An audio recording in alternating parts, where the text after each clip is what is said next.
Chapter 317. Yunjian didn't answer him. Even though Yunjian didn't answer, Chen Yan wasn't disheartened. When he first saw Yunjian at Weiwu Mountain, Chen Yan felt that his spring had arrived. Yunjian's graceful figure and her beautiful and delicate face had always been deeply imprinted in Chen Yan's heart. It felt as if a small sapling had suddenly sprouted when it met the sun. Chen Yan had a few girlfriends before, so he quickly realized that he had fallen in love with Yunjian at first sight. However, he didn't expect to meet her here after they parted that day. This made Chen Yan feel that they were definitely fated to meet. He decided that he would definitely woo her. Chen Yan suddenly stretched out his hand to grab Yunjian's small hand as he muttered, "It's fate that brought us together. I'm not a bad person. It means that we are fated to meet each other. Let's go, I'll show you around." However, before Chen Yan's hand could even touch a strand of Yunjian's hair, Yunjian was pulled into Ci's embrace. Ce frowned. If that gaze could kill, Chen Yan would have died 1,000,000 times over. "Don't touch my woman." Ce immediately declared his sovereignty. Yunjian was pulled into his embrace. She only felt that she was covered by a warm chest and her hand was holding on to the confused Xiao Yunju. "What? Your woman."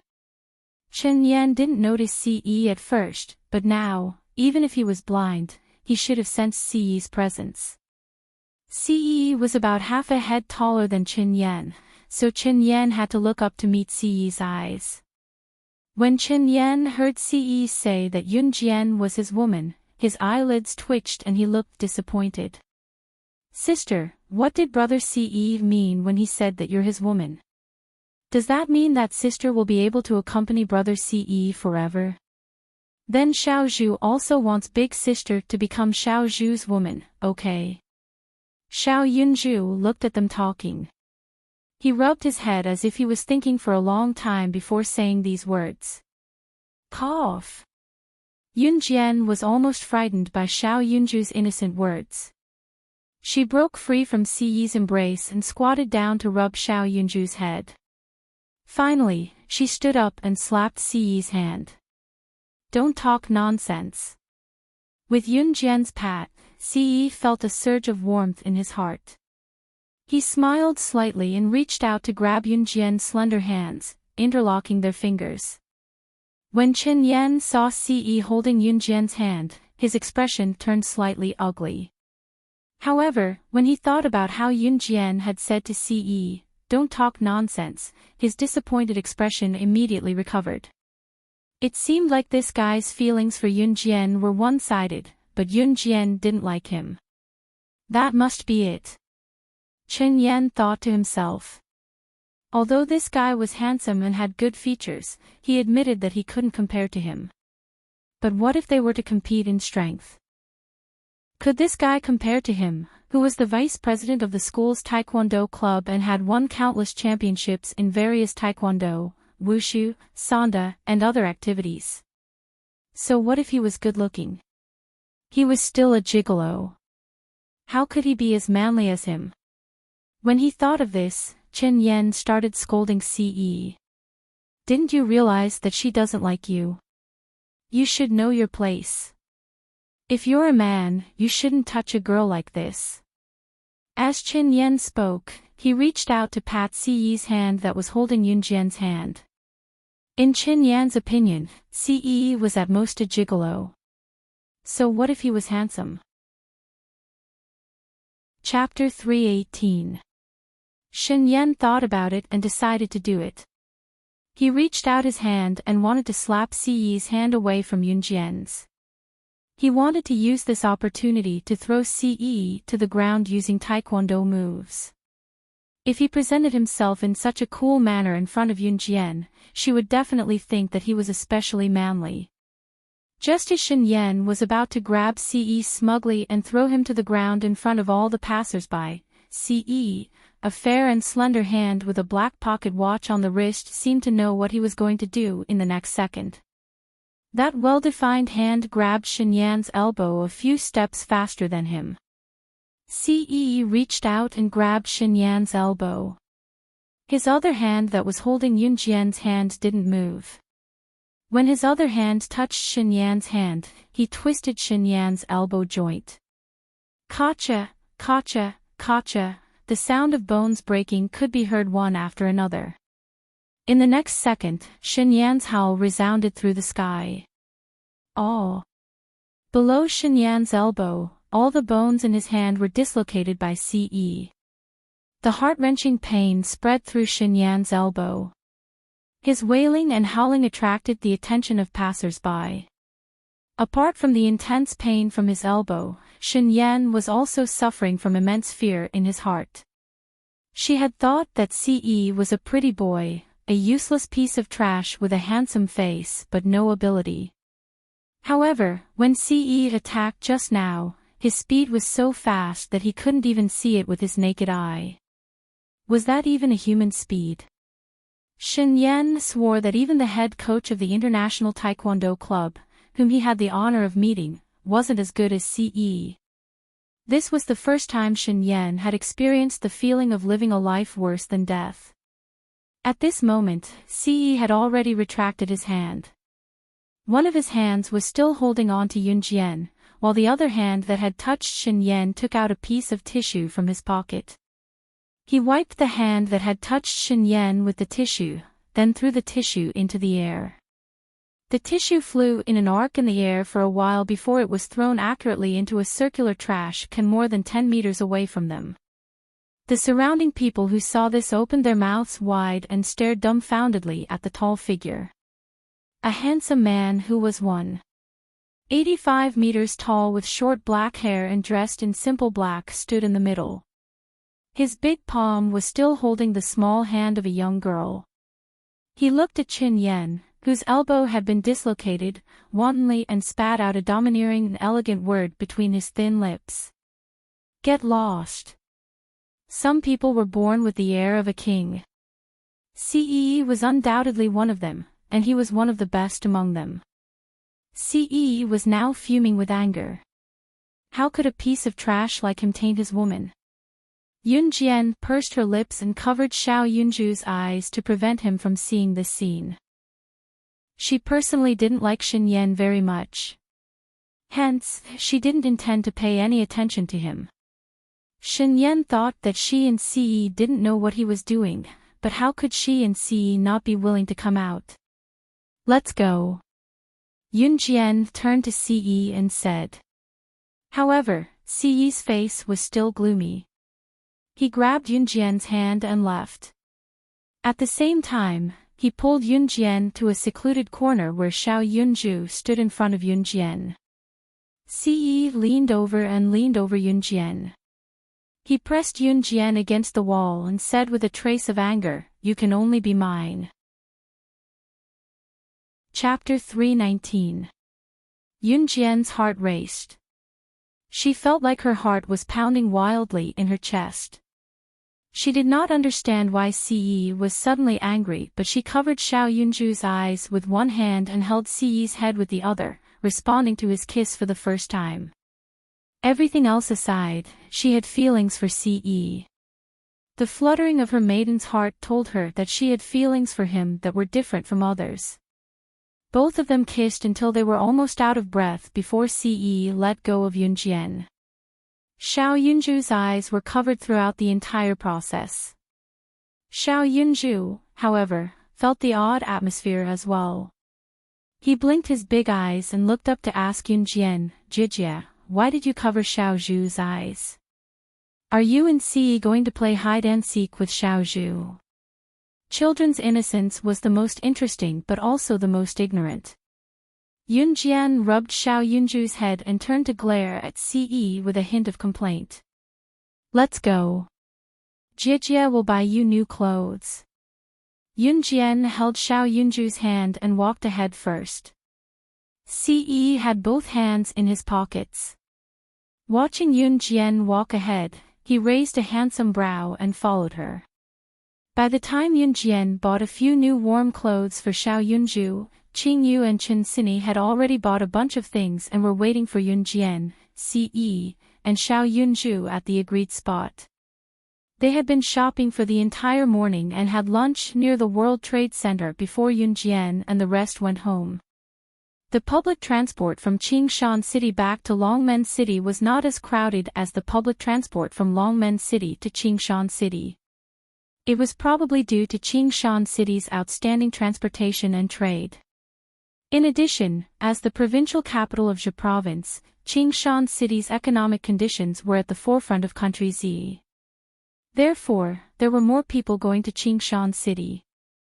As for the bus back to Longmen City, it was enough for one person to take 2 seats.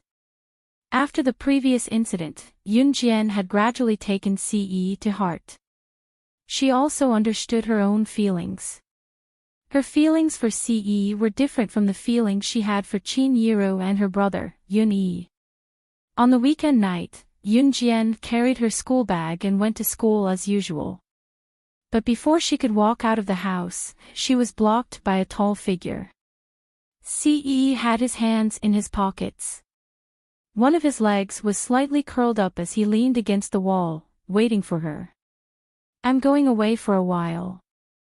If you need my help in the Kosha mercenaries, you can contact Shuang anytime." Ce went up to rub Yunjian's head when he saw her walking over. As he spoke, his eyes stared straight at her. The indulgence in his words was not concealed at all. Be careful, Yunjian could not help reminding him. Ce was stunned. The corners of his handsome lips curled into a handsome smile. She was concerned about him.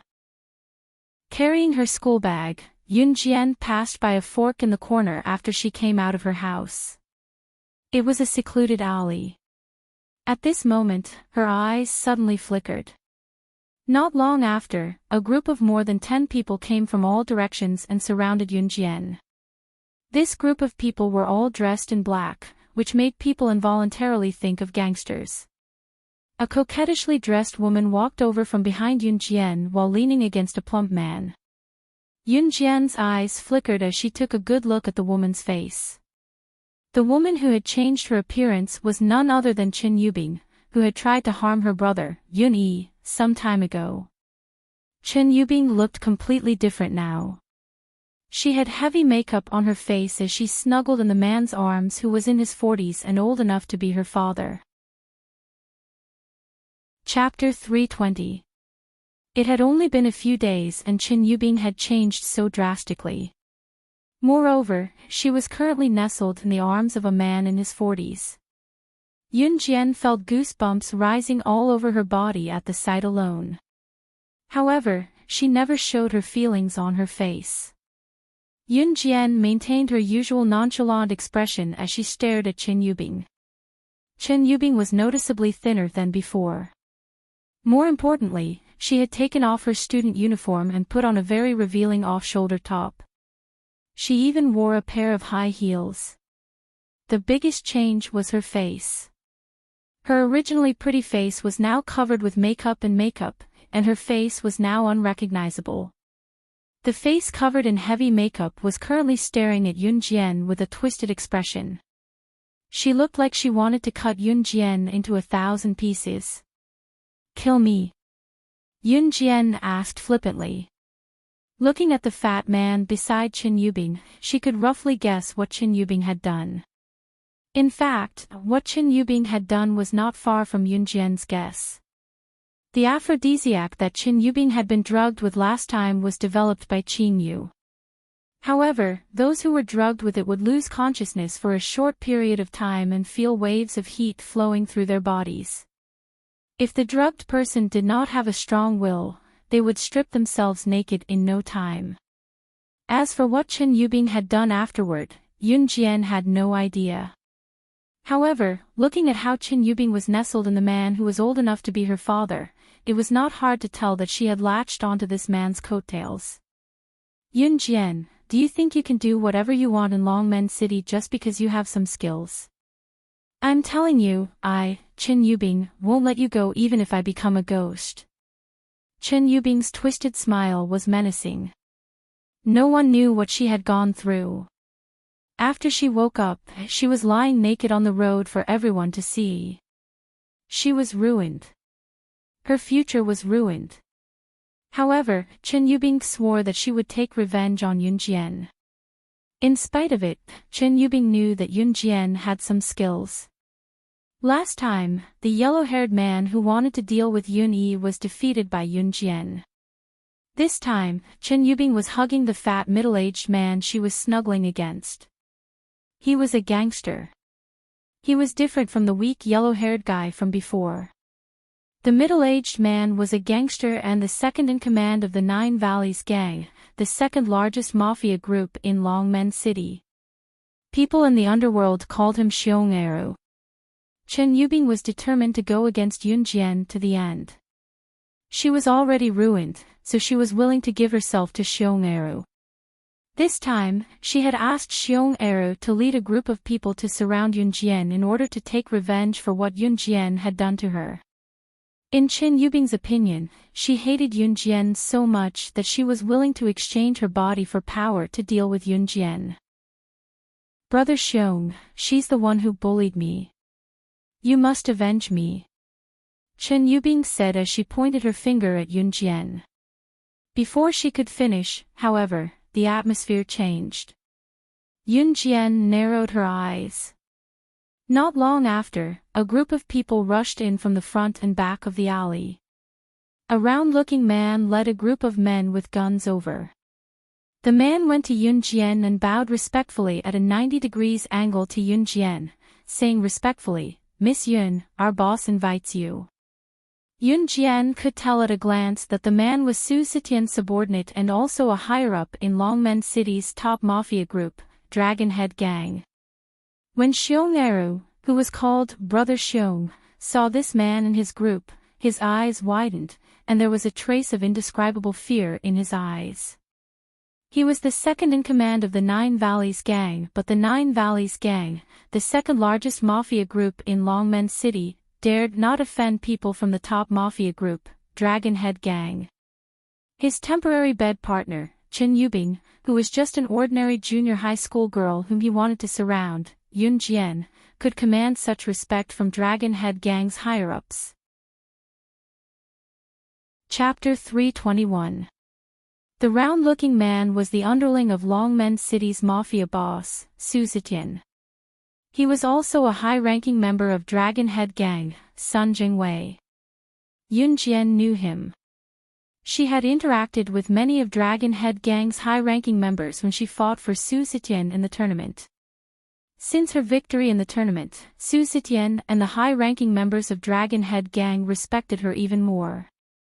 Yunjian nodded softly, agreeing to Sun Jingwei's request. Su Zetian wanted to see her. Even though Su Zetian hadn't contacted her since the last challenge tournament, he was still the father of her brother's best friend. Moreover, Su Zetian was also a member of the Kosha mercenaries. His position was low, but she was not one to put on airs. "Miss Yun, please."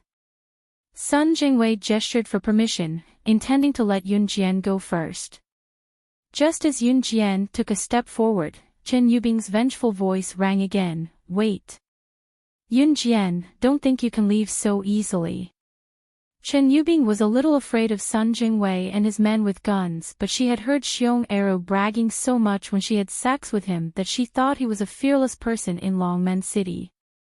Moreover, Xiong had told Chen Yubing that he would seek justice from Yunjian for her before they came. How could Chen Yubing sit still when she saw that Yunjian was leaving? She shouted angrily at once. "Yunjian, do you think it'll work just because you found a helper? Brother Xiong will definitely kill you for me." Chen Yubing snuggled up to Xiong. Her round breasts were almost touching Xiong's chest. A teenage girl with a man old enough to be her father. It was an unflattering sight. "Isn't that right, Brother Xiong?" Chen Yubing, on the other hand, seemed to want Xiong's guarantee. She leaned closer to Xiong. To Chen Yubing, she had sacrificed her body to make a deal with Xiong in order to take revenge on Yunjian, who had ruined her reputation. She did not believe that she could not destroy Yunjian. Ha! Listening to Chen Yubing's confident words and looking at how she leaned on the man, Yunjian could not help scoffing with a small smile. What are you laughing at? Brother Xiong, she's bullying me. You have to help me. You said you'll help me. In bed, Brother Xiong had promised her that he would help her get rid of Yunjian, whom she hated the most. This was why Chen Yubing had been serving Xiong arrow with all her hearts. Otherwise, how could a young girl like Chen Yubing be willing to face a man who was as old as her father every day? She wasn't a fool, so how could she be willing to do that? Xiong arrow, Miss Yun is an honored guest of our Dragon Head gang. She's someone that even our boss has to respect. Our boss said that whoever dares to touch Miss Yun in Longmen City will be going against Dragon Head gang. Sun Jingwei obviously knew Xiong arrow. He spoke to Xiong arrow with a threatening tone. Everyone knew that Dragon Head gang was the top mafia group in Longmen City, while the Nine Valleys gang could only be ranked second. Even the Nine Valleys gang's boss dared not go against Dragon Head gang, let alone Xiong arrow. Chapter 322. When Xiong arrow and Chen Yubing were having S**X, he had indeed bragged about his abilities and even boasted that there was no one in Longmen City that he could not touch. Chen Yubing was vengeful and was tricked by Xiong arrow. Not only did she offer her body to him, she was also slapped in return. Chen Yubing, who was slapped to the ground by Xiong arrow, had mixed feelings. Holding the side of her face that was slapped, her small eyes narrowed. Big brother Xiong, why you didn't keep your word? You promised me. Chen Yubing didn't realize that something was wrong. She stared at Xiong arrow with her eyes wide open. Her face was filled with disbelief and malevolence. King hell, I almost ruined my future because of you. The person you King offended is someone protected by Dragon Head gang's boss, and you dare ask me to avenge you? Xiong arrow slapped Chen Yubing in front of Yunjian and Sun Jingwei. Xiong arrow was definitely a despicable person. The fact that he could lay his hands on the woman in his arms earlier proved that he was not a good person. In spite of it, Xiong arrow was sly and cunning. He could think of ways to resolve problems in time. This was the most important skill in the underworld. King be *tch. How dare you order me around? CK your whole family. Without needing Yunjian to do anything, Xiong arrow picked up Chen Yubing's head and messed up her hair before slamming it to the ground. It was as if he was treating a prisoner. He did not treat Chen Yubing as a human being at all. Ah! Ah! Chen Yubing felt like a knife was being twisted in her heart. She cried out in pain, but her mouth opened and closed in the end, unable to utter a single word. In the end, Chen Yubing's head was slammed to the ground by Xiong arrow until she bled and fainted completely. Chen Yubing, who was originally bright and beautiful, seemed to have completely fallen into a quagmire. She was as silent as death. Xiong arrow didn't even look at Chen Yubing, who had once been in love with him. He walked over with a smile, stood in front of Sun Jingwei, and said to Yunjian in a flattering tone, I was blind just now and offended you. I've already taught this shameless woman a lesson. I hope the two of you can forgive me. Xiong arrow didn't have any other skills, but he was very good at flattering people. This was especially true for Chen Yubing. After all, Chen Yubing was a woman who had been with him for a period of time. In the end, because of Chen Yubing, Xiong arrow had almost harmed him. However, Xiong arrow had used the most direct method to make up for what he had almost done wrong. Judging from his personality, Xiong arrow wasn't a pushover. Yunjian narrowed her eyes. She would not sympathize with Chen Yubing. Chen Yubing was purely reaping what she had sown. She deserved this retribution. Yunjian ignored Xiong arrow and didn't look at the unconscious Chen Yubing. She turned around and left with Sun Jingwei. This was the way of the world.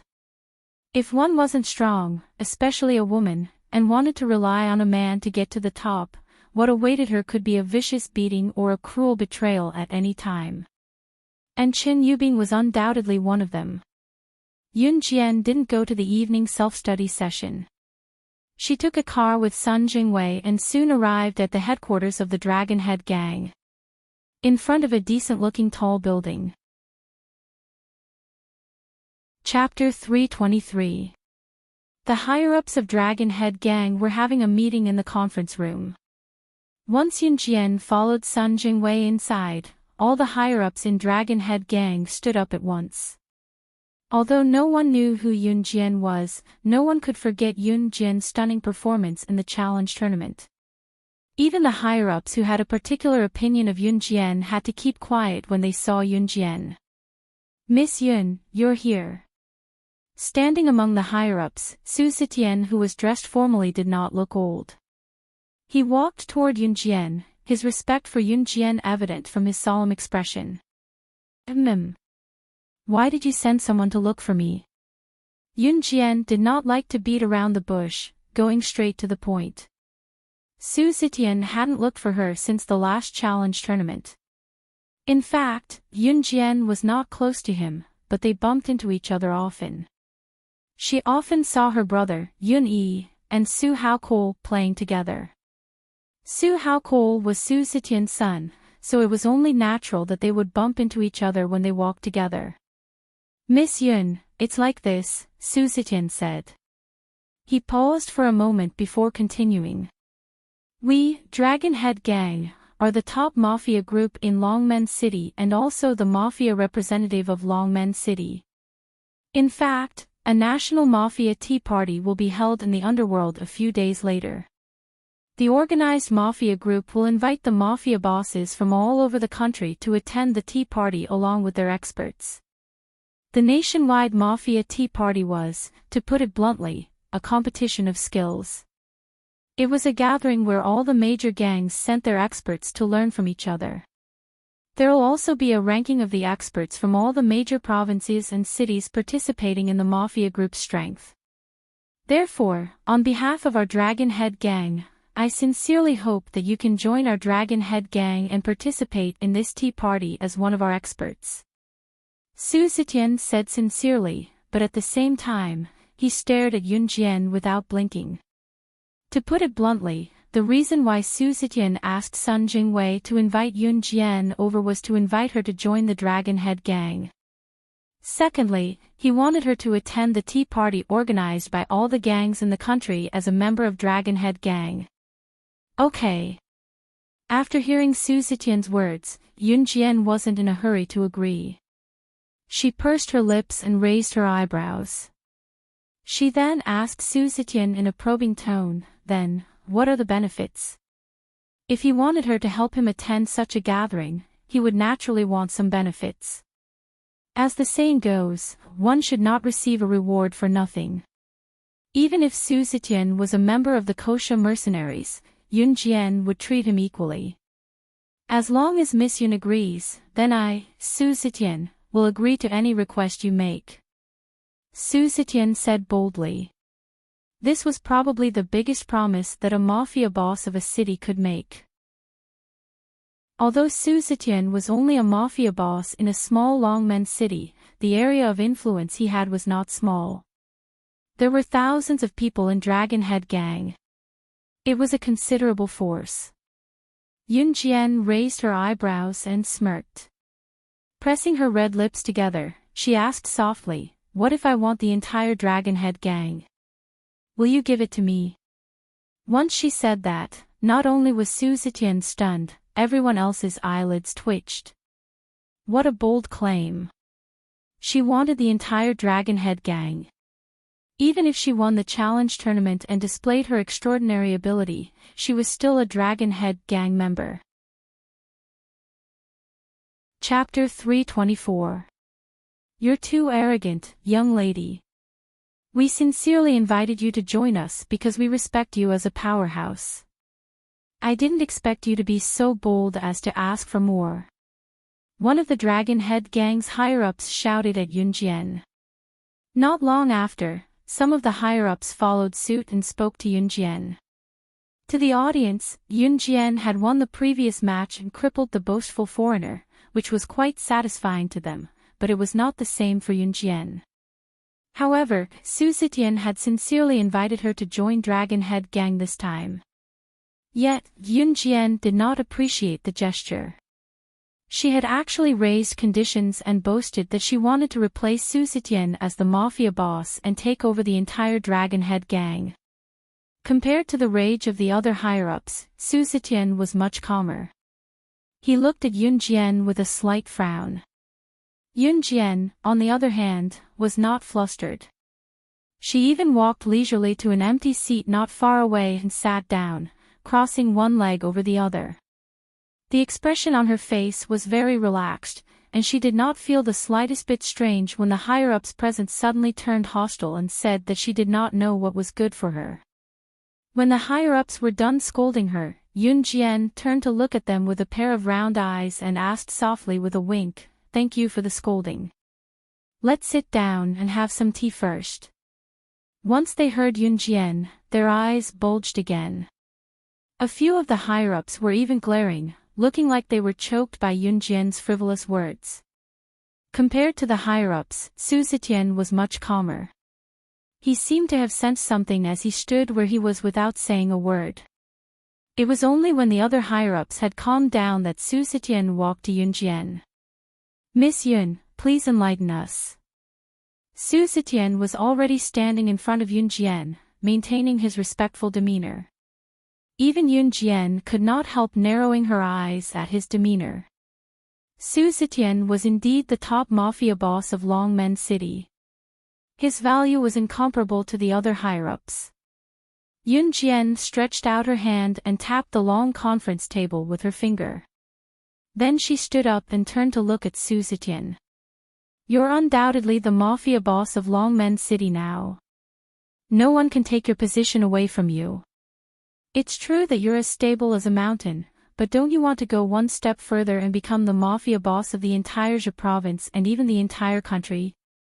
Su Zetian was a mafia boss, but his influence was limited to Longmen City. It could be said that he was nothing outside of Longmen City. Not only did Yunjian's words make Su Zetian's heart skip a beat, but the higher-ups of Dragon Head Gang could not help feeling alarmed as well. Everyone was content with the status quo. They had thought about how to strengthen their position in Longmen City, but no one had thought about it and no one dared to think about it. Dragon Head Gang was deeply rooted in Longmen City. Could they move to Zhe province one day? Becoming the #1 mafia in Zhe province. Leave Dragon Head Gang to me. I promise to make Dragon Head Gang the top mafia in country Z. Otherwise, I, Yunjian, will write my name backwards. Yunjian said abruptly, slamming the table as she stood up. For some reason, when the group heard Yunjian's words again, they were not as resistant as they were in the beginning. Yes, everyone wanted to move forward. Now, it was as if Yunjian had some kind of magical power. What she said made everyone's heart skip a beat. But at the same time, everyone was filled with a surge of hot blood. Chapter 325. When Su Zetian heard this, he immediately felt energized. Dragon Head Gang was actually a gang that Su Zetian had founded with his brothers. Dragon Head Gang was the culmination of half his life's effort and the expectations of all the higher-ups. It was not that Su Zetian had not thought about leading his brothers out of the tiny Longmen City and becoming the top gang in Zhe province or even country Z. However, he had never dared to do it because he did not have the capability nor the capability. Although he was a member of the Kosha mercenaries, Su Zetian was merely a nobody among the Kosha mercenaries. In spite of it, his heart that had been dormant for a long time finally surged again after he heard Yunjian's words. What makes you so sure that you can do it? It has been decades since our boss led us to establish the Dragon Head Gang. In these decades, even a group of old men like us, who are hundreds of times more experienced than you, could not be so frivolous as to say such words. What makes you think that you can lead our brothers in the Dragon Head gang to become the top gang in Z country? One of the higher-ups pointed out the problem once again. It did not mean that they would hand the gang over to Yunjian just because she had stirred their blood with what she said just now. This was the result of half their life's effort and hard work to create what they had today. What made her think so? What made her think that they would hand Dragon Head gang over to her just because she had said something that made everyone's blood boil? None of them were fools. All of them had the ability to distinguish right from wrong. Because I'm better than all of you. Because I'm the director of New Cruise. Yunjian narrowed her eyes and declared brashly, not mincing her words at all. What? New Cruise's director. After Yunjian's words, someone was finally shocked and cried out. New Cruise was now a household name in Longmen City. It was a new company that had only been around for less than half a year, but it had achieved astounding results in less than half a year. Not long ago, the car show that New Cruise had helped organize was the largest car show that had never been heard of in the country. 3 limited edition supercars were displayed at the show. Which large-scale auto show could compete with it? Hence, New Cruise's name shot to fame overnight, not only in Longmen City but also in the national car exhibition scene. Moreover, New Cruise's sales of cars had reached a climax. It was no exaggeration to say that New Cruise had become a pioneer that led the advancement of the times. It took less than half a year for New Cruise to rise to this day. Now, Yunjian, who claimed to be New Cruise's director, was standing in front of everyone. At this moment, it wasn't just the higher-ups of the Dragon Head gang. Even Su Zetian was looking at the smiling girl in front of them in horror. They saw Yunjian standing in front of the crowd. Her smile was very sweet, and within that faint smile, there was an aura that made everyone have no choice but to submit to her. Perhaps she could really lead Dragon Head gang out of Longmen City and into Zhe province, or even become the top gang in Country Z. Su Zetian clenched his fists, gritted his teeth, and said resolutely to Yunjian, "Fine. Dragon Head gang is yours from now on." Su Zetian's decision was for the sake of his brothers in the gang. Chapter 326. Su Zetian was a good leader. From the time he led his brothers to establish Dragon Head gang until now, he had always wished to lead them out of Longmen City. It was a wish that Su Zetian had always wanted, but he was incapable of making it happen. He had only wanted to invite Yunjian to join Dragon Head gang today but did not expect her to claim that she would take his place. As it turned out, Yunjian's words struck a chord in Su Zetian's heart. His brothers had been with him for so many years, but they were still lingering in Longmen City. Su Zetian had long thought that if someone stronger than him were to lead them out of Longmen City one day, he would have to give up his position as Dragon Head gang's boss immediately, even if he had to give up everything. Today, this person had appeared. Perhaps Yunjian's age did not match her skills.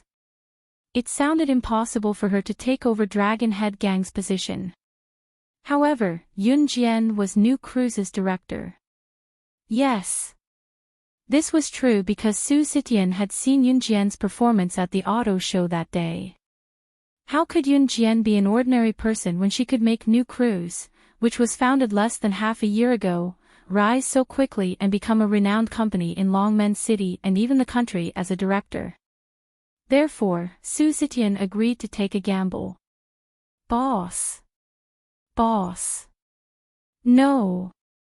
The cries of Dragon Head gang's higher-ups rang. Su Zetian closed his eyes and pondered for a long time before he gestured for everyone to quiet down. Say no more. I've already made up my mind. Su Zetian was a man who could let go of things easily. He waved his hand to signal for everyone to stop talking. Miss Yun, I'll hand Dragon Head gang over to you. Su Zetian then turned to look at Yunjian and expressed his opinion. Dragon Head Gang is the culmination of half of my life's work, so I hope you can manage the gang well. If possible, I hope you can lead my brothers out of Longmen City on my behalf. This was Su Zetian's plan. Yunjian nodded and lifted her head slightly to look at Su Zetian before she turned to scan the crowd with a rare solemn gaze. Dragon Head Gang, your boss has been handed over to me. In that case, listen to me carefully. My gang doesn't allow any traitors or trash who ask for protection fees from the common people. If I find them, they will be killed without mercy. In addition, Dragon Head Gang will be renamed Falcon Hall from now on, but your boss will still be the one in charge of its management. In other words, Yunjian was just acting as a hands-off boss.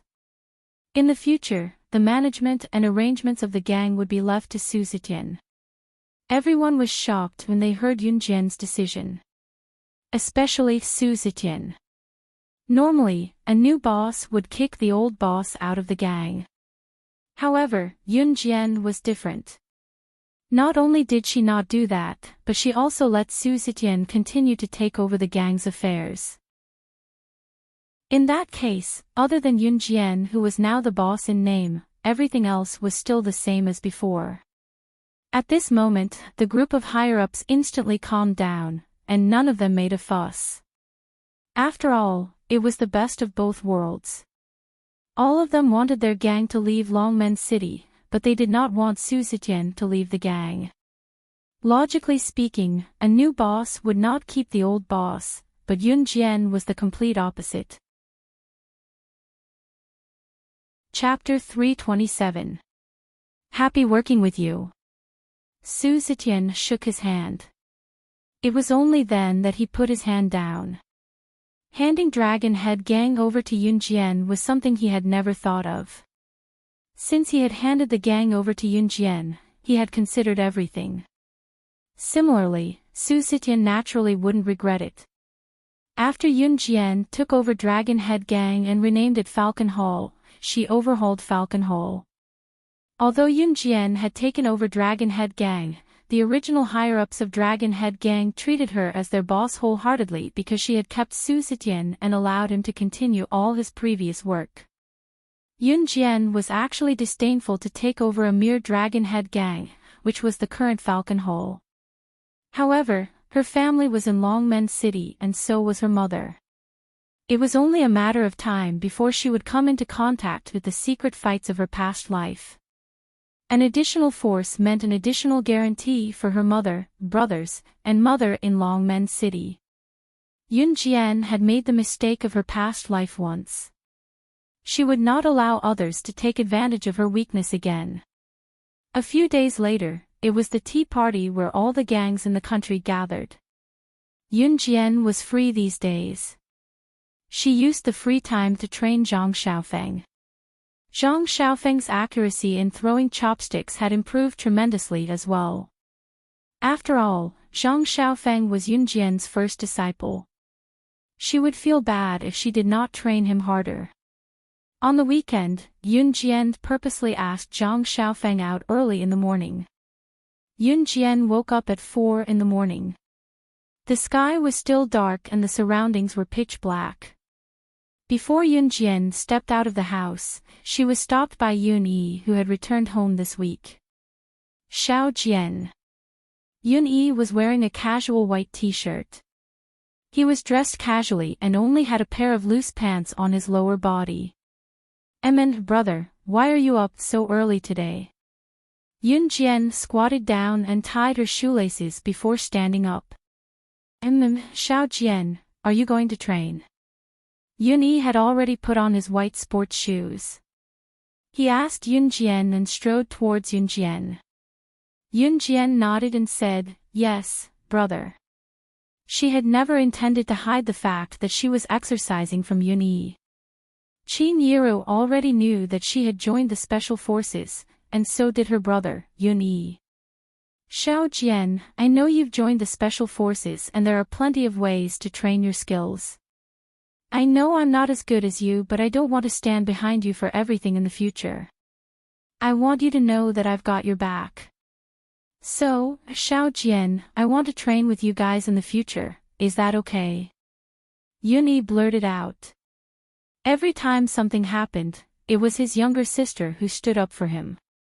Yunyi was a man and he wanted to be strong too. Yunjian narrowed her eyes. She knew that her brother was asking her to train him. She was already worried about her brother and mother, Qin Yiru, when she was not around in the future. If Yunyi wanted to be strong, she was naturally willing to agree. Of course. Yunjian's lips curled up into a smile. Since they were going to train, she would make her brother a powerhouse. She could prevent him from becoming a powerful killing machine, but at least dealing with third-rate assassins was her minimum requirement for her brother and Zhang Xiaofeng. Chapter 328. The result of Yunyi joining as Yunjian's training partner was to practice throwing chopsticks with Zhang Xiaofeng and Yunjian after their morning run. Zhang Xiaofeng had been practicing throwing chopsticks for quite some time now. Even if he were to place an empty beer bottle tens of meters away, he would still be able to throw it accurately. Heh, Master's brother. You're practicing with me under Master. According to the rule of first come, first served, you have to call me senior brother. Zhang Xiaofeng was bubbly as he went up to Yunyi and teased gleefully. Yunyi knew that Zhang Xiaofeng was joking with him, but he only smiled and continued to practice throwing chopsticks. The task of throwing chopsticks sounded simple, but if the empty beer bottle was placed dozens of meters away, it would be difficult to throw the chopsticks again. Come here. Just as Zhang Xiaofeng and Yunyi were teasing each other, Yunjian waved a hand to signal Zhang Xiaofeng to come to her. Ha! Master, what are you doing? Zhang Xiaofeng asked, but he still ran over obediently. With a smile, Yunjian watched as Zhang Xiaofeng came to her and said, "Give me your hand." Zhang Xiaofeng had no idea what was going on. He scratched his head and extended his hand in confusion, mumbling, "Master, what are you doing?" Before Zhang Xiaofeng could finish his question, Yunjian suddenly grabbed Zhang Xiaofeng's elbow and pulled Zhang Xiaofeng over to poke at his hard bones. "Ah! It hurts, hurts, hurts, Master." Zhang Xiaofeng shrieked in pain. In an instant, he was drenched in sweat. "Xiao Jian, what are you doing?" Seeing that Yunjian was pinching Zhang Xiaofeng's hard bones like she was dealing with a bad guy, Yunyi dropped her chopsticks and ran over. Yunjian had already let go of Zhang Xiaofeng. Zhang Xiaofeng was as limp as a puddle of mud, almost falling over. "Get up. You're not dead yet." Yunjian patted Zhang Xiaofeng, who was sprawled on the floor like he was about to die. Zhang Xiaofeng moved the hard bones on his wrist and ankle that were pinched by Yunjian out of the blue and almost suffocated him from the pain. "Ha! Why doesn't it hurt anymore?" Zhang Xiaofeng swung his hand and stomped his foot, exclaiming in surprise. It was as if the pain that he was drenched in sweat just now was an illusion. "Do you want to do it again?" Yunjian asked with a smirk. "No, no, no, no." Zhang Xiaofeng shouted in English due to his nervousness. Zhang Xiaofeng then swung his arm and looked at Yunjian curiously, asking, "Master, what were you doing just now?" Yunyi was equally curious as she looked at her younger sister with a puzzled expression. "Your bones are hard now, but they won't become soft in a short period of time, so I was just stretching your flexibility. You can learn to do it yourself in the future," Yunjian explained. She paused for a moment before continuing, "Flexibility is very important. If you don't have flexibility, then your training methods will be no different from ordinary people." Once Zhang Xiaofeng heard that it was a new technique that he had not learned in a long time other than the practice of throwing chopsticks, he was pumped and went to Yunjian, asking, "Master, Master, teach me, teach me." By the time Yunjian taught Zhang Xiaofeng and Yunyi, it was almost 6 or 7 o'clock. Zhang Xiaofeng had something to do in the morning, so he waved goodbye to Yunjian. Before leaving, He invited Yunjian, Master, my father's company will hold a fancy party in a few days. You must come then. Cindy will definitely be there too. I'll let you know then. Zhang Xiaofeng said, waving his hand and running away. With a smile, Yunjian acquiesced to it. Yun-Yi was sweating profusely after Yunjian's training. His white t-shirt was soaked in sweat, and his short hair was also hazy with sweat. Chapter 329. It had been some time since the New Year's Day performance ended, which meant that winter break was not far away. At the same time, the final exams before winter break were coming. There were about 3 weeks to the final exams. Yunjian woke up early this morning. As usual, she went for a morning run with Zhang Xiaofeng and her newly joined brother, Yun-Yi, before heading to Dragon Head Gang, which was now Falcon Hall's headquarters. The fact that the original Dragon Head Gang had changed its name to Falcon Hall had caused a commotion in Longmen City. The reason for the commotion was that the original Dragon Head Gang, which was now Falcon Hall, had changed hands. Su Zetian was no longer the mafia boss. It was said that the position of Longmen City's mafia boss was replaced by a woman named Slang Luo. This woman named Slang Luo was, without a doubt, Yunjian. Yunjian was the one who came up with the moniker. Yunjian did not plan to replace Longmen City's mafia boss with her real name, and she was too lazy to think of a new name. Slaying God was her codename when she was the king of secret agents, so it was inappropriate to use it again. Slashing God was her codename as a special forces soldier, so it was inappropriate for it to appear again. Hence, Yunjian adopted the slaying character from her past life's codename, Slaying God, and formed a new codename with Luo Gong. Slaying Luo. Hence, the most popular rumor in the underworld was that a woman named Slaying Luo had replaced Longmen City's mafia boss.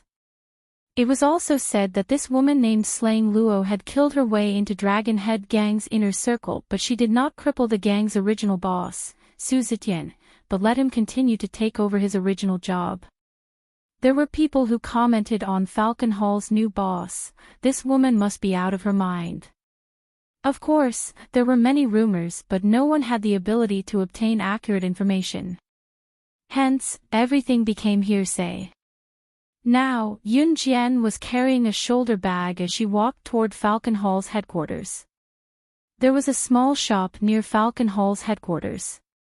Yunjian went in to buy a pack of bubble gum and blew a few bubbles as she leisurely made her way to Falcon Hall's headquarters. When the two men guarding the door saw Yunjian, they couldn't help but shout happily, "Boss!" Everyone in Falcon Hall had heard about what happened to Yunjian. However, no one would not recognize Yunjian as their boss. The news had spread in the gang that their new boss was the director of New Cruise. She spent less than half a year to bring New Cruise to where it was today. It was obvious that her strength was not to be underestimated. Yes. Yunjian also nodded at the two guards. Then, she stepped through the main entrance of the building and walked inside. After a while, Yunjian came out again. But this time, Yunjian didn't come out alone. There were two people beside her. At first glance, the person on the left was Qing Yu while the one on the right was Su Zetian. Yes, Yunjian was carrying a shoulder bag. She was planning to go to the National Underground Mafia's tea party. She only planned to bring two people, Su Zetian and Qing Yu. In the beginning, the higher-ups objected to the arrangement. After all, Yunjian was the boss of Longmen City's underworld. Now that she was going to attend the tea party of the National Underground Mafia, it was only natural that she brought sufficient manpower. In spite of it, other than Su Zetian and Qing Yu, Yunjian did not plan to bring anyone else. Chapter 330. Country Z's National Mafia Tea Party was held in F City of Ji Province, far away from Longmen City and even Ji Province. The mafia that organized the Tea Party was G Province's provincial mafia, the Green Tiger Mafia. The Green Tiger Gang had been established a long time ago. It was said that the gang had already gained a foothold in the area during the Qing dynasty. Even after the war ended, the Green Tiger Gang was still the boss of the entire G province. The Green Tiger Mafia had tens of thousands of members scattered across various cities in G province. Their influence and status were incomparable to the original Dragon Head Mafia. In spite of it, the Green Tiger Mafia and Falcon Hall did not have any conflict of interest because the Green Tiger Mafia was in G province while Falcon Hall was in J province's Longmen City. Moreover, the two mafia groups were not in the same field at the moment. One was the provincial boss while Falcon Hall was at most the biggest mafia group in Longmen City. With Falcon Hall's current status, they did not have much influence even in J province. Now, Yun Jian was driving her beloved car, the LaFerrari sports car, to F City of G province. The back of the sports car could seat people as well, so it was not a problem for Su Zetian and Qingyu to sit inside. She chose to drive her beloved car, the LaFerrari, to F City of G province to attend the tea party because despite its exquisite appearance, it was actually modified by Yun Jian. She had already modified the sports car and installed all kinds of bulletproof devices inside. In other words, even if an accident were to happen, it would be useless even if someone were to shoot at her with a pistol or a sniper rifle from behind. G province was far away. Even when Yun Jian raced and maintained a speed of more than 200 km per hour on the distant highway, it still took her 6 hours to reach her destination. G province's security was not as good as J province's, hence the mafia's development was much more advanced than J province's. Yun Jian drove into F City of G province quickly and was now driving to the tea party's destination. F City of G province, the location of the mafia tea party. There were many cars coming and going, but most of them were escorted by other cars. Those who alighted from the cars, who were the mafia bosses, entered the venue one after another. Compared to the other mafia bosses' grand entrance, or the mafia bosses who were escorted by dozens of black-clad bodyguards, a red super limited edition Ferrari sports car was particularly eye-catching. Once the red super limited edition Ferrari drove into the venue, it attracted a lot of attention.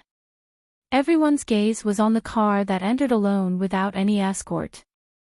As the Ferrari drove into the garage slowly, a pair of flat-bottomed white sneakers were the first to be seen in the car. Then, a young girl in her 16 years old, with a very delicate appearance and a shoulder bag on her shoulder, jumped out of the driver's seat. A young girl. Everyone's attention was taken aback. On this kind of day where the leaders of the underworld gathered, there was actually a 16-year-old little kid running here. "Ayo, Sister Jian, I've been sitting in the back seat for 6 whole hours. My waist is sore." Following that, everyone heard another young girl's grumbling voice. Following that, the girl appeared from the place where the outstanding young girl with a shoulder bag on her shoulder had come out from. Another girl of about 15 or 16 years of age. If they did not know that this was a mafia gathering place where all the mafia bosses gathered, they would have thought that this was an amusement park. Or was one of the mafia bosses really one of the two girls in front of them? That was impossible, was it? "It's here." The door to the front passenger seat of the Ferrari opened and a middle-aged man alighted. When they saw the middle-aged man, the expressions of the people around him relaxed slightly. Chapter 331. After all, how could a young girl be the boss of a mafia? Letting an underage girl manage an entire mafia? This was not a game. Therefore, everyone's thoughts were the same. In spite of it, everyone took a second look at Yun Jian and the other two girls. Everyone assumed that Su Zetian was the boss of this mafia and that Yun Jian and Qingyu were his fighters. But even so, it was enough to surprise people. As a mafia boss, were you planning to embarrass yourself by bringing two young girls to this national mafia tea party? Everyone knew that the purpose of this tea party was to have a friendly competition between all the experts of the gangs. To put it bluntly, it was a competition to see whose mafia members were more powerful. The fighters brought by the mafia were all brawny and strong men. Look at Yun Jian and the other two girls. Su Zetian, who was assumed to be the mafia boss, stood in front while Yun Jian and Qing Yu stood beside him. Outsiders would think that Yun Jian and Qing Yu were incompetent girls just by looking at them. Were they here for a competition? Were they sure they were not here to travel with their children? The outsiders watched as Yun Jian led Su Zetian and Qing Yu into the tea party. When they reached the entrance, there was a person doing a special registration. Which district and which gang? The person doing the registration at the door didn't even raise his head as he asked. Je Province's Longmen City, Falcon Hall. Yun Jian's sweet, girlish voice made the person look up. After he was done, he told Yun Jian and the other two girls, "You may go in." As he spoke, the person watched Yun Jian and the other two girls enter the venue. He rubbed his nose and could not help sighing deeply. Do kids nowadays attend places like this? Sigh, kids these days mature early indeed. Yun Jian and the other two girls had already entered the venue of the mafia tea party. The scale of this national mafia tea party was extraordinarily large. Naturally, it had an aura. The Green Tiger Gang was the host of the tea party and the #1 gang in Ji Province. Naturally, they had to put on a strong front. Among the gangs, the original Dragon Head Gang, which was now known as Falcon Hall, really wasn't outstanding. Other than Yun Jian and Qing Yu, who attracted a lot of attention, even Su Zetian, who was with them, received a lot of attention. Sister Jian, it's my first time attending a national mafia gathering like this, Qing Yu said lazily as she picked a snack from the dishes on the table and munched on it. When Qing Yu followed Yun Jian in her past life, the banquets she attended were no smaller than this tea party. Therefore, in the face of a tea party of this scale, he was naturally at ease. "Amen," Yun Jian hummed in reply, crossing her arms and standing where she was nonchalantly. She wore a close-fitting thermal bra and a down jacket today. If one only looked at Yun Jian's current appearance and her slender figure that was wrapped in the down jacket, she was very attention-grabbing. Qing Yu's baby face attracted a lot of attention as well. Now that she was munching on a grape, she commented cheerfully, "This tea party can't be compared to the banquets in the past, but the snacks taste pretty good." As she spoke, Qing Yu picked up a grape and passed it to Yun Jian. "Here, Sister Jian, try it. It's delicious." Yun Jian was not haughty. She took the grape and peeled off the skin when it entered her mouth before swallowing it. After a moment, Yun Jian replied, "It's not bad." Just as the three of them were standing there for a long time, with no one paying any attention to them, a voice suddenly sounded in front of them. It was not directed at Yun Jian and Qing Yu, but it was directed at Su Zetian. Instead, he openly mocked Su Zetian, "Hee, look, isn't this the former boss of Dragon Head Gang? Ah pooey, I mean, the former boss of Falcon Hall. TSK, TSK, TSK. How are you able to show up here?" Chapter 332. The bald man in his 30s stared at Yun Jian and Qing Yu, who were not too far away from Su Zetian, and guffawed as if he had suddenly caught something hilarious. After a pause, the bald man spoke to Su Zetian arrogantly, "Ha ha ha. It's only been a few days and you've brought two little girls to this tea party. Su Zetian, are you kidding me?" As he spoke, the bald man's expression turned arrogant. "Right, where's the legendary new boss of Falcon Hall, slaying Luo?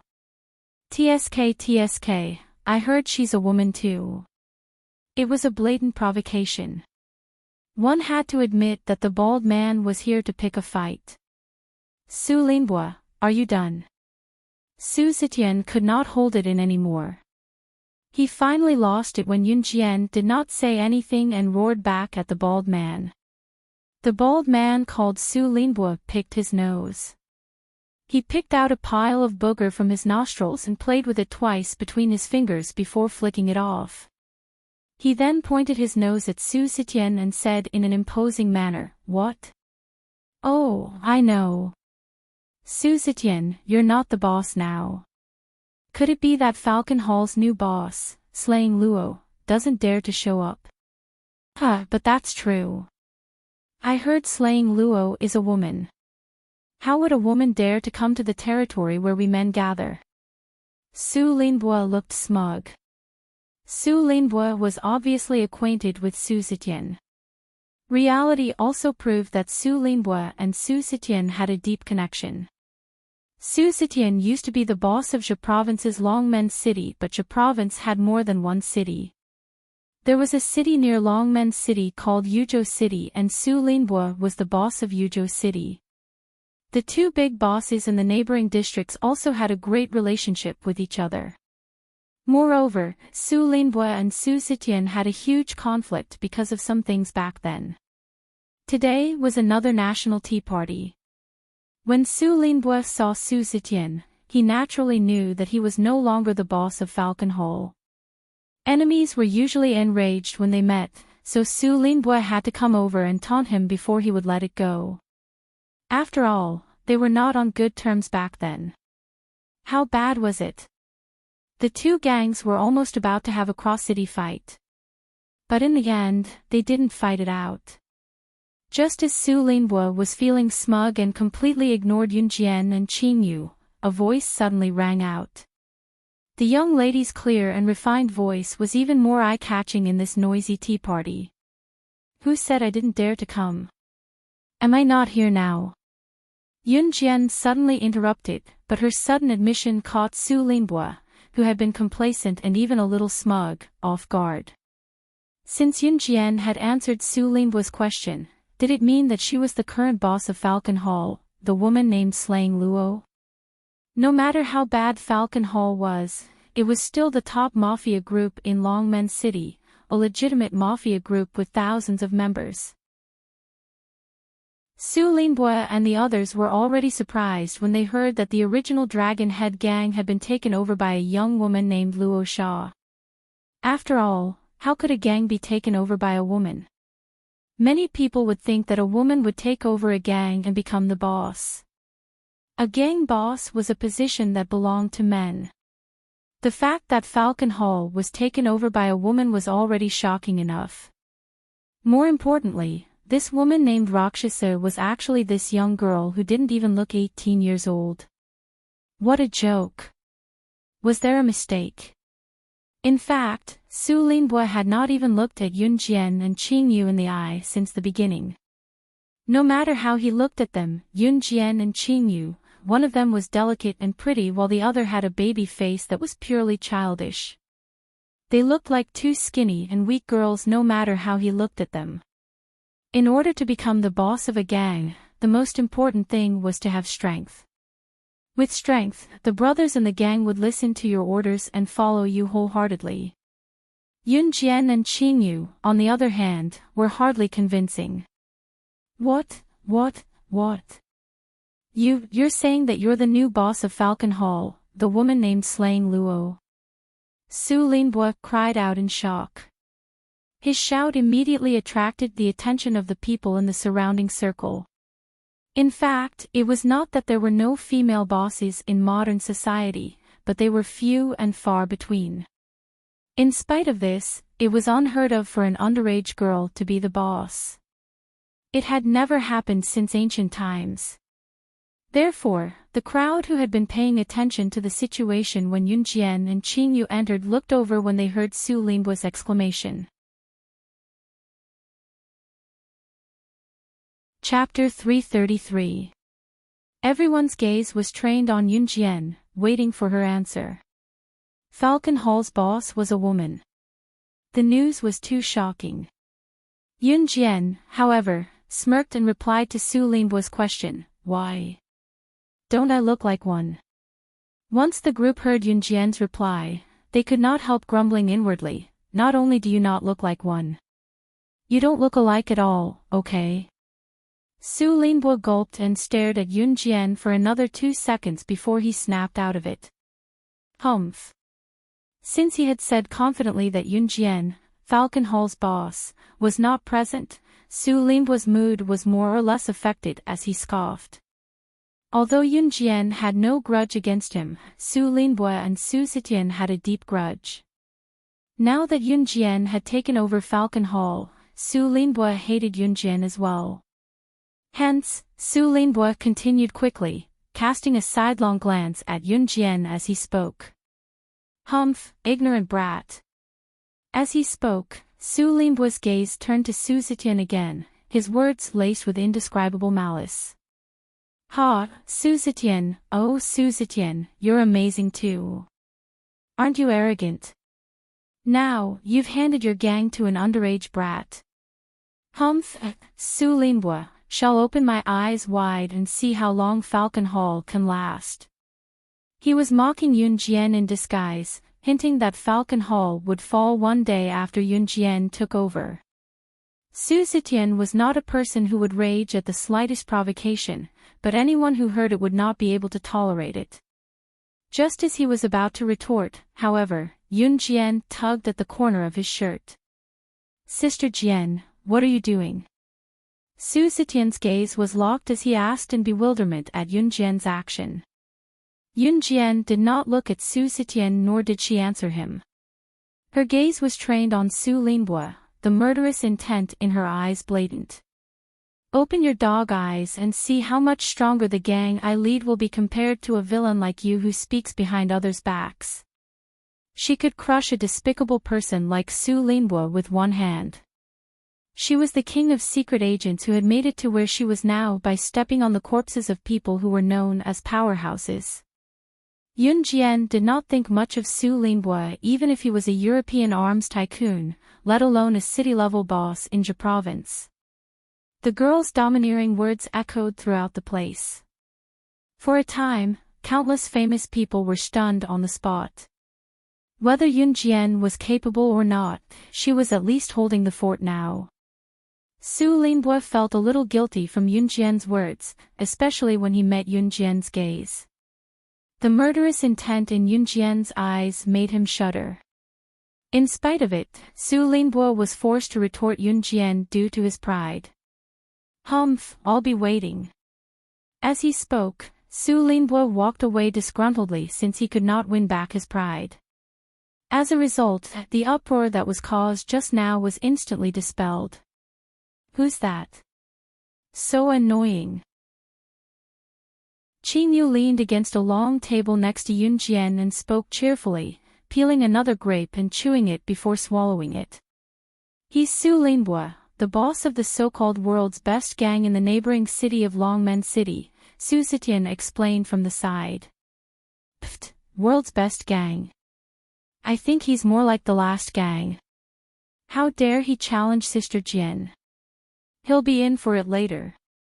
Qin Yu patted the sticky grape juice off her hands and went straight to Yunjian. Ha! Su Zetian did not understand and asked Qin Yu in confusion. Yunjian narrowed her eyes. Others might not understand Qin Yu's words but she did. After a while, a low male voice suddenly screamed from the crowd, Hey, hey! What's going on? Ah, it's so itchy. So itchy. Why is my body so itchy all of a sudden? What's going on? It's so itchy. So itchy. Chapter 334. Perhaps no one else saw what happened just now. Yunjian, on the other hand, saw everything clearly and understood what happened over there. Qin Yu's poisoning was done stealthily, so Yunjian was not surprised. When Su Linbo was near them, Qin Yu had poisoned him without a sound. It was a poison that made a person itch so much that they wanted to scratch themselves all over. If there was no antidote, they might even peel off a layer of their skin. Other than Yunjian, the others did not see what happened just now because Qing Yu's poisoning speed was too fast for the naked eye to see. How could Qing Yu, nicknamed Lady Poison, be a weakling? Of course, Yunjian could see that Qing Yu had poisoned her. Humph, who asked him to be so smug just now? How dare he slander my sister Jian? He should have a taste of his own medicine. Qing Yu looked at where Su Linbo was acting up and pouted before grabbing a small tomato from the long table to stuff it into her mouth and chew. Su Zetian heard Qing Yu's grumbling as well and could not help turning to look at Qing Yu from the corner of Yunjian's head. He had witnessed Yunjian's skills before. Yunjian was fast, accurate, and ruthless. Not long after, Su Linbo began to scratch his body. Then, Su Linbo's reaction became more and more intense. In the end, he actually fell to the ground and started rolling. Combined with Qing Yu's grumbling, Su Zetian could not help but be surprised. Could Su Linbo's reaction be Qing Yu's doing? Su Zetian had thought that Qing Yu was just a young girl who followed Yunjian around and did not even consider her capabilities. Now, Su Zetian was even more surprised. It turned out that not only was Yunjian skilled, the girl she brought along was extraordinarily skilled as well. Su Zetian had been staring at Su Linbo without blinking earlier. He had watched Su Linbo walk away and did not even see Qing Yu make a move all this while. Yet, the poison had already reached Su Linbo. What level was this? Let's go check it out over there. Yunjian's gaze was nonchalant. She exuded a nonchalant aura, but her clear eyes and delicate features exuded an exquisite and unparalleled beauty. She was looking in a direction and urged Su Zetian and Qing Yu to go with her. Su Zetian grew solemn when he heard that Yunjian wanted to go over there. From what he could tell, there must be a reason behind Yunjian's words. Ha, Sister Jian, you found this. Qing Yu's voice came again. What did she find? Su Zetian followed Yunjian went over solemnly, thinking that Yunjian must have discovered something important. It was because she gave off the impression that she was a person who was calm and collected even in the face of major events. When he followed Yunjian to a long dining table with a variety of delicacies, however, he saw Yunjian reaching out to take a huge crab from the table.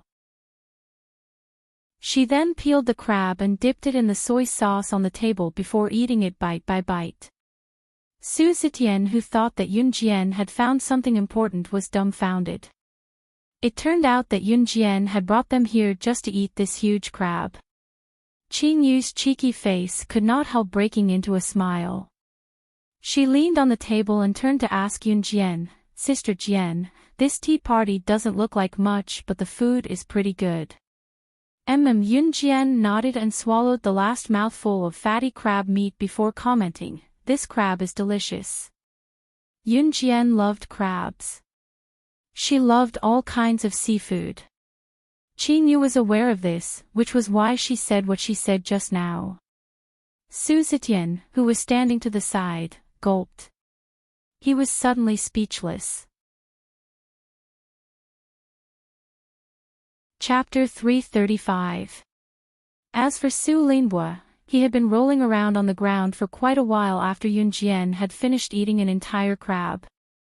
Due to Su Linbo's ruckus, some of the people who were in charge of maintaining order at the tea party stepped in and carried Su Linbo to the hospital.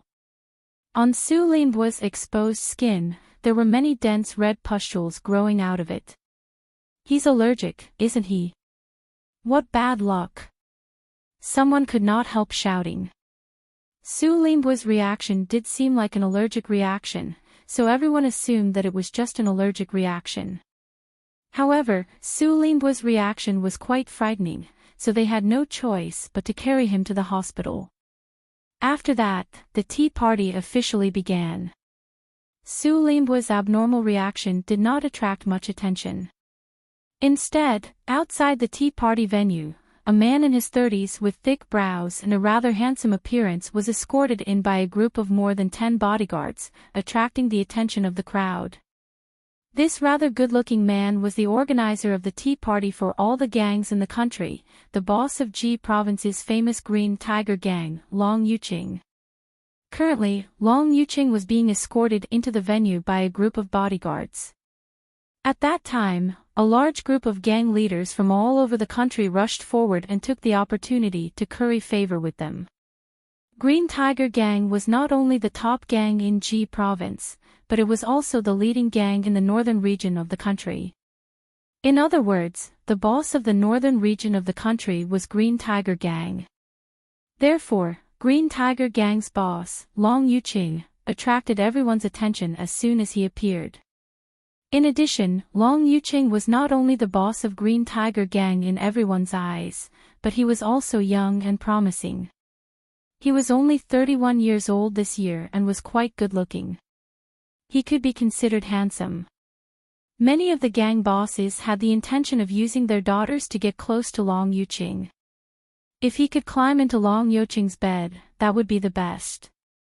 But if he couldn't, it would be good even if it was a stroke of good fortune. For a moment, there was no one else other than Yunjian, Qingyu, and Su Zetian who remained where they were. Long Yuqing glanced around and was stunned when his gaze landed on Yunjian and the rest. There was actually such an exquisite beauty in this world. Moreover, all the people present at the tea party were either the leaders of the various major gangs or the fighters of the gang leaders. They were all high-ranking members of the gangs. Yunjian and Qingyu's presence was rather conspicuous. When Long Yuqing saw that Yunjian was standing in the same spot and did not come forward to flatter him, his curiosity was piqued. Curiosity killed the cat. At this time, Long Yuqing pushed through the crowd and walked towards Yunjian. Yunjian was standing in the same spot. Her eyes were calm, but she could feel Long Yuqing walking towards her. "This beautiful lady, how should I address you?"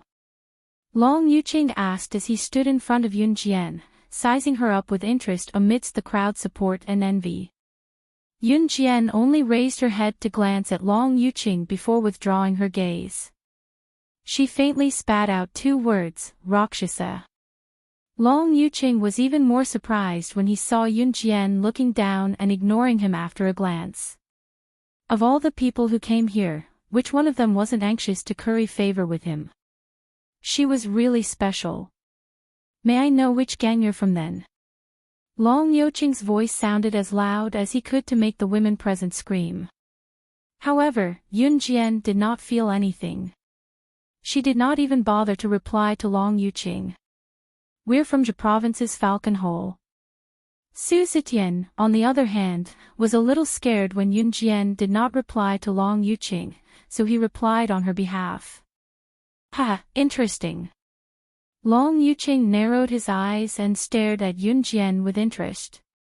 His eyes were gleaming, but he turned to leave and Yunjian ignored him again. Chapter 336. Long Yuqing's appearance did not fluster Yunjian at all. It was Su Zetian who panicked as he stood beside Yunjian and looked at her worriedly. "Sister Jian, that's Green Tiger Gang's boss, Long Yuqing. He's young but he's the boss of the biggest gang in the north. Rumor has it that he's ruthless. Nothing he sets his sights on has ever escaped. He probably had his eyes on you just now. Sister Jian, why don't we leave earlier?" The reason why the other gangs were so afraid of the Green Tiger Gang and wanted to get close to it was because it was a gang with absolute capability. In the early years, when numerous gangs of various sizes were fighting for supremacy in the north, the Green Tiger Gang had already stood out. It had hundreds of years of history and a strong foundation. It was rumored that its wealth could rival a country's. Of course, it was just a metaphor. It did not mean that the Green Tiger Gang was really that powerful. However, Su Zetian had heard that Long Yuqing was young, only 31 years old, but he was extremely ruthless in his methods. There was another rumor about Long Yuqing. It was said that no one he set his sights on, be it a woman or a man, could escape from his clutches. Su Zetian was at most the boss of a small Longmen city back then. He had never thought of going up against the most powerful gang in the north, Green Tiger Gang. This was something that was completely impossible to win. What Long Yuqing said just now meant that he had his eyes on Yunjian. Therefore, the only way Su Zetian could think of was to run. Run? Do you think I'm the kind of person who would run away from a battle? Yunjian chuckled at Su Zetian's words and tucked a handful of hair behind her ear as she said with pursed lips. Qingyu, who was standing aside, chuckled. In contrast to Su Zetian's worries, Qingyu was unfazed. In spite of it, there was a reason for her to run. If Yunjian was really that capable, if she was only the boss of a mere Falcon Hall and caught the attention of Green Tiger Gang's boss, Long Yuqing, the biggest gang in the north, it was possible for her to run away immediately. It was a pity that Yunjian was not like that. The word escape had never appeared in her dictionary. The tea party lasted for a while. During this time, all the bosses present, as well as the higher-ups who came to participate in the tea party, only drank tea, tasted the food, and tasted the desserts. It wasn't until one of the hosts from the Green Tiger Gang stepped forward to host the event that the peaceful atmosphere was broken. Everyone, please be quiet. Everyone here is a gang leader from all over the country, as well as the higher-ups of the various gangs. First of all, I would like to welcome you. Secondly, according to tradition, every year during the tea party in the underworld, there will be a ranking of the strength of all the major sections. Therefore, I would like to ask all the experts of the sects to make preparations. In a while, the friendly competition between the sects will begin. Everyone, please have the elites from your sects come to the arena. The Green Tiger Gang basically invited all the gangs in the country to a tea party every year. At the same time, they would also hold a ranking of the gang's strength. In other words, the leaders of the various gangs would bring the strongest person in their gang to participate in this tea party. Furthermore, during the competition, the strongest person among them would participate in the competition. Of course, at this time, the strongest person in the gang would represent their own gang. The first round of the competition will be a competition of marksmanship. Everyone, please gather in the backyard of the tea party. After the host finished speaking, he led the crowd to the backyard of the tea house. Let's go too, Yunjian turned to say to Su Zetian and Qingyu. The three of them then followed the crowd to the backyard of the tea house. Chapter 337. Yunjian nodded in agreement. Qingyu's poison skill was astounding, but her marksmanship was not the best. However, in a gang tea party like this, no matter how bad her marksmanship was, she would still be one of the best among the group. Su Zetian did not say anything. He knew that Yunjian must have her reasons for agreeing. Yunjian and the other two girls were standing in the corner, but they were also the most conspicuous. Long Yuqing's conversation with Yunjian earlier had attracted the attention of many people present. Yunjian and the other two girls were there as well. In addition, they had heard that Yunjian was Falcon Hall's boss, so they were even more curious about who they would send for the competition. Falcon Hall will probably send that middle-aged man who looks more muscular to compete. After all, the two girls don't look convincing at all. Moreover, the first round is a marksmanship competition. They probably haven't even touched a gun before, have they? Some people could not help discussing. I think it'll be that middle-aged man too. Among the trio, there were two girls and Su Zetian was the only one who was older and looked more robust, so everyone thought that he would be the one to represent Falcon Hall in the competition. Beautiful, we meet again as expected. TSK. Do you want me to lend you a hand? I'll send a subordinate to you. Long Yuqing, who had left earlier, came to the backyard of the tea house. He looked at Yunjian and asked with a suggestive gaze. Qingyu, go over. Yunjian ignored Long Yuqing. She did not even look at him as she turned to speak to Qingyu. Qingyu turned and walked toward the place where the powerhouses from various gangs were gathered after listening to Yunjian. Qingyu looked sweet and adorable with a delicate baby face. However, when Qingyu walked over, someone finally couldn't help but shout, F***ck, it can't be. This is really sending little girls to compete in spear skills. Someone immediately replied, Hee, I think the boss of Falcon Hall, slaying Luo, knows that there's no one in his gang, so he sent a little girl up. Even if he loses this round, it won't be embarrassing for him in the future. Looks like the boss of Falcon Hall isn't that great after all. How boring. Some of the people who were watching the show had already started chatting with relish. The highlight of the annual tea party was the time when the various sects would compete against each other to rank their strength. It was also the time when people were most excited about it. TSK, Beauty, you heard it yourself, right?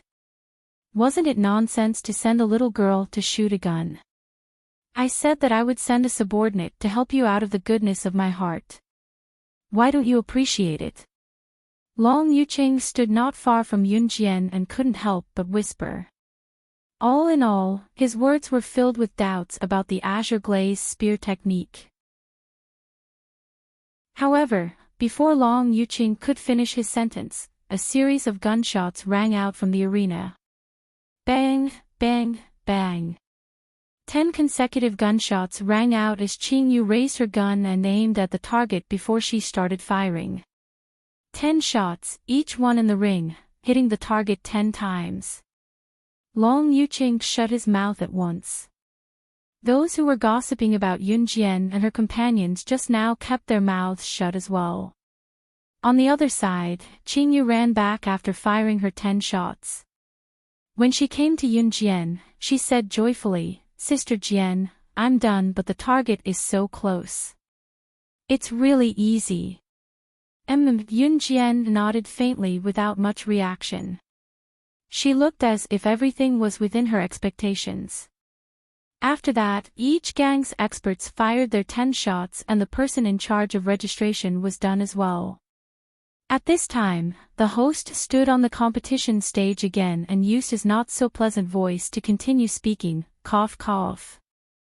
Everyone, the experts of the gangs have performed very well. Now, we will immediately begin the second round of the competition. This round will be a competition of martial arts. Taekwondo, Wushu, Sanda, whatever martial arts you can use them all. Chapter 338. Qingyu waved her hand when she heard that this round was a martial arts competition. She turned to Yunjian and said with a press of dry lips, Sister Jian, I can't compete in martial arts. Qingyu was a poison expert and her marksmanship was decent as well, but she could only fend off attacks from high-level secret agents or assassins when it came to martial arts. Of course, she could only fend off attacks from the side. Qingyu had never been good at martial arts competitions where one's fist was harder. A lot of people were listening intently to Yunjian and her companions' movements. Yunjian and her companions were too eye-catching. Moreover, even Green Tiger Gang's boss, Long Yuqing, seemed to be interested in Yunjian. In addition, Qingyu's marksmanship that was looked down upon by a bunch of people just now was astounding. Qingyu was not the only one who had hit the bullseye just now. Those who represented their gangs in the competition were all formidable characters. None of them were weak. Compared to them, however, Qingyu stood out because of her age. For a young girl who was only in her teens to have such powerful spear skills, it was really amazing. In spite of it, everyone could not help gasping when they heard Qingyu say that she was not good at martial arts. God was fair. Qingyu's marksmanship was good, but her ability was lacking. What these people did not know was that even if Qingyu's ability was lacking, she had 1,000 ways to poison anyone present to death unknowingly. Yunjian nodded faintly. The crowd started guessing again who Falcon Hall's woman, slaying Luo, would send to compete this time. It should be that middle-aged man this time. I don't think it's anyone else other than him. There's only 3 of them here. She can't possibly be the one to show up. Someone said, looking at Yunjian. Beauty, do you dare to make a bet with me? Long Yuqing could not help asking as he looked at Yunjian. What's the bet? Yunjian grinned and replied to Long Yuqing. If Falcon Hall ranks within the top 10 of all the sects in this martial arts competition, then I'll agree to any of your conditions. But if you can't get into the top 10, you can be my girlfriend. What do you think? Long Yuqing's words were very unreasonable. Not to mention that Long Yuqing was already 31 years old, which was a full generation older than Yunjian. However, Long Yuqing felt that the first time he saw Yunjian, he felt that she was very attractive and special. That was why his interest was piqued and he made such a suggestion. In Long Yuqing's mind, there were only 3 of them, including Yunjian. Now that Qing Yu was not participating in the competition, and Su Zetian did not look particularly strong either. His request was for Falcon Hall to be ranked within the top 10 among all the sects present in the martial arts competition. It was not an easy task. There might be an exception in the shooting competition just now, but it was not so easy to win in a martial arts competition. Moreover, there were more than 100 people from all the sects present. It was not easy to get into the top 10 among all the sects present. In the past, the first place always belonged to Green Tiger Gang. As for the other sects, they were not weak either. Falcon Hall's predecessor was Dragon Head Gang. Long Yuqing had some impression of Dragon Head Gang. He vaguely remembered that Dragon Head Gang had always ranked below the top 100 in the past years. That was why Long Yuqing proposed the bet with Yunjian so boldly. Even if Dragon Head Gang, which was the current Falcon Hall, improved greatly, could they get into the top 10 from the top 100? Under everyone's gaze, Yunjian's lips curled into a smile as she agreed to Long Yuqing's bet. Sure. Sister Jian, you can't do this. Su Zetian called out anxiously from the side. I know what to do, Yunjian replied and stood up to make her way to the arena. Due to Qing Yu's appearance just now, Yunjian's appearance was no longer a surprise to the people present. Once they were in the arena, the opponents were decided according to the order of drawing lots. Yunjian drew a lot and went up to the arena, ready to fight. A bulky man came up from the opposite side of the arena. It was obvious that this person was her opponent. At this time, someone saw the tall and sturdy man and immediately shouted in surprise. Chapter 339. What do you mean it said? It's true. Ting Shi is the second in command of the Green Tiger Gang. His ability is nothing to scoff at. Did you guys know that? Ting Shi has always represented the Green Tiger Gang and won first place in the past martial arts competitions. Is this for real? He's that good. Do you think he's bluffing? The group of people who were watching the show commented enthusiastically. The friendly competition between the major guilds was, in fact, just sending the strongest person in their own gang to participate. However, the strongest person in the gang represented the entire gang behind him. However, a single powerhouse could be compared to countless higher-ups. Therefore, everyone valued this friendly competition.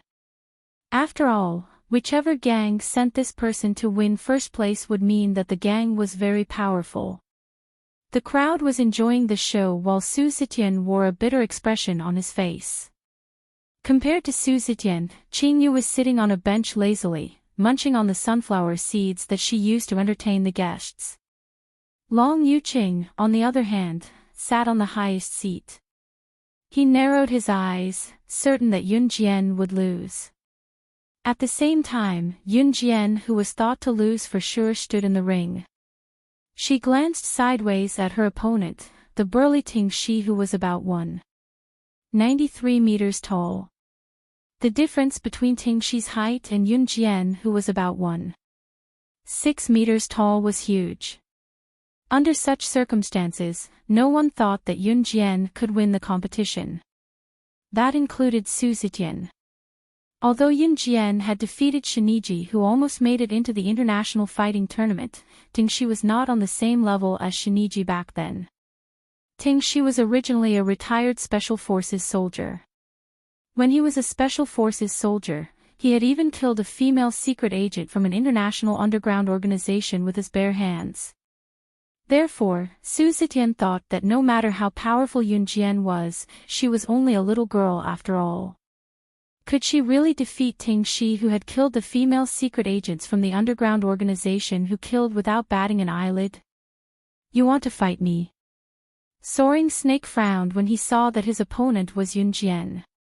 It wasn't that Tingxi looked down on Yun Jian, but as a veteran Special Forces soldier, he felt helpless when he was asked to fight this young girl who was not even an adult yet. Yes. Yun Jian looked straight at the Soaring Snake. She was not afraid in the face of danger. When the audience saw this, they all began to cheer. However, they all cheered for Soaring Snake. Soaring Snake. Defeat her and send her home to drink milk. How dare you come here and ask for a beating? I don't hit children. Soaring Snake, on the other hand, stared at Yun Jian for 2 seconds. After he finished speaking in front of everyone, he turned around to leave the arena. Ah. You're not fighting anymore. It hasn't even started yet. Someone couldn't help but voice out in disappointment. Just as Soaring Snake was about to walk out of the arena, the girl's clear and melodious voice came from behind him. What a pity. I specialize in fighting big friends. She compared him to a big friend. When Soaring Snake heard Yun Jian's words, he was stunned. When he turned around, he saw a figure so fast that it was impossible to see with the naked eye rushing towards him. In the next second, the figure kicked Soaring Snake in the abdomen. Soaring Snake could clearly feel himself being kicked a few meters away. His chest was burning as he fell outside the arena. That speed was indescribable with words. In the past, he had killed a female secret agent from an international underground organization. That secret agent's killing method was mysteriously similar to the kick he had received. Chapter 340. Tingxi lost before the fight even started. The audience below was dumbfounded. However, many of them were Tingxi's fans. In their eyes, Yun Jian's move was a sneak attack. Hence, someone stood up from his seat and shouted at Yun Jian, "Little girl, that was a sneak attack. It doesn't count. If Tingxi was serious, you'd probably be sent home to drink milk." Some people also stood up and spoke up for Tingxi. They even complained about Yun Jian. That's right. You're so young, yet you're using a sneak attack. How shameless. Get lost. Get lost. In an instant, the number of people cursing Yun Jian increased greatly.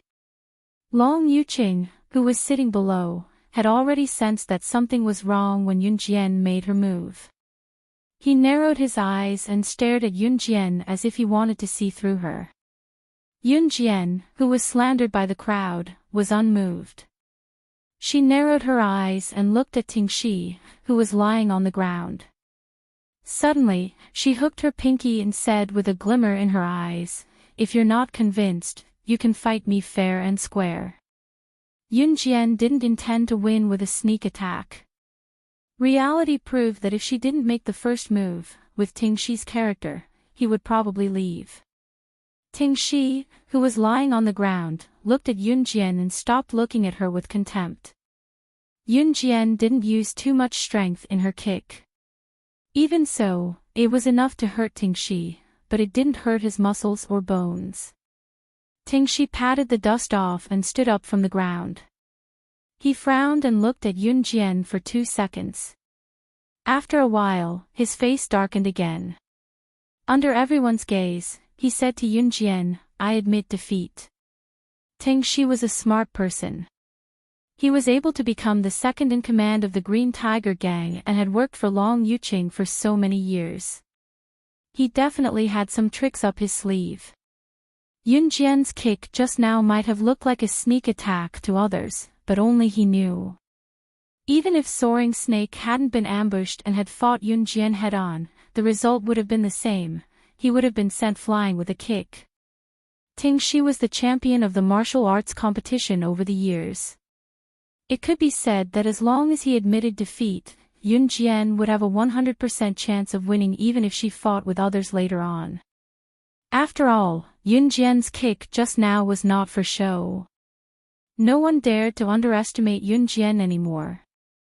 They also knew that since Yunjian dared to come on stage, she must have some skills.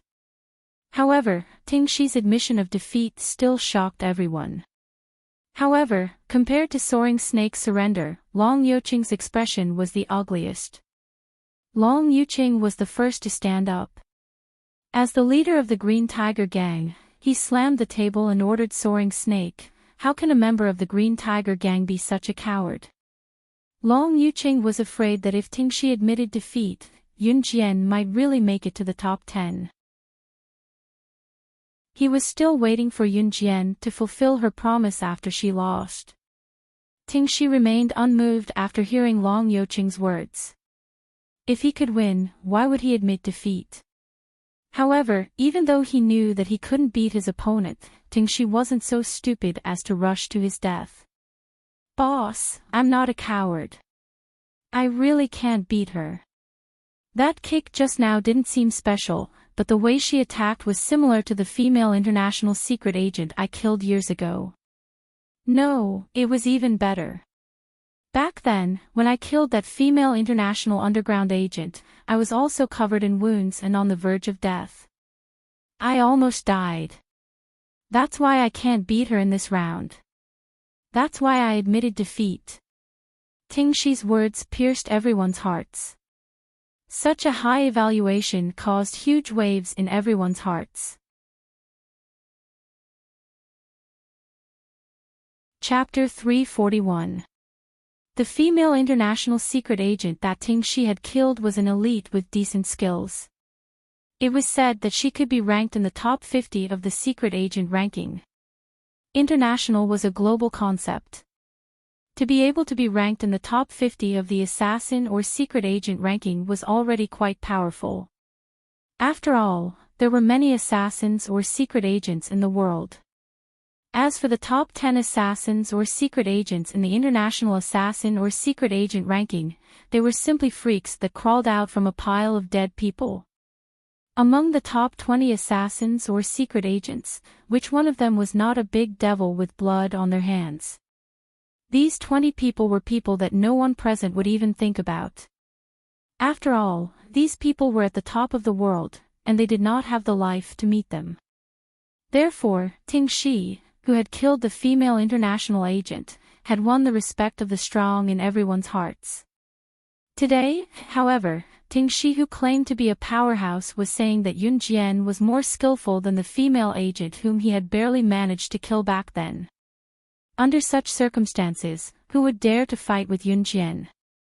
However, if the people present knew that Yunjian was the strongest among the 20 big devils, they would probably be scared witless. As for whether I, Tingshi, am a coward or not, boss, I'm not a coward. However, I'm not a suicidal person either. Therefore, I admit that I'm not as good as you in this martial arts competition.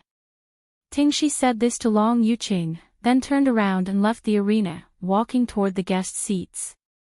Long Yuqing was shocked by Tingshi's words, but he immediately revealed a trace of viciousness on his face.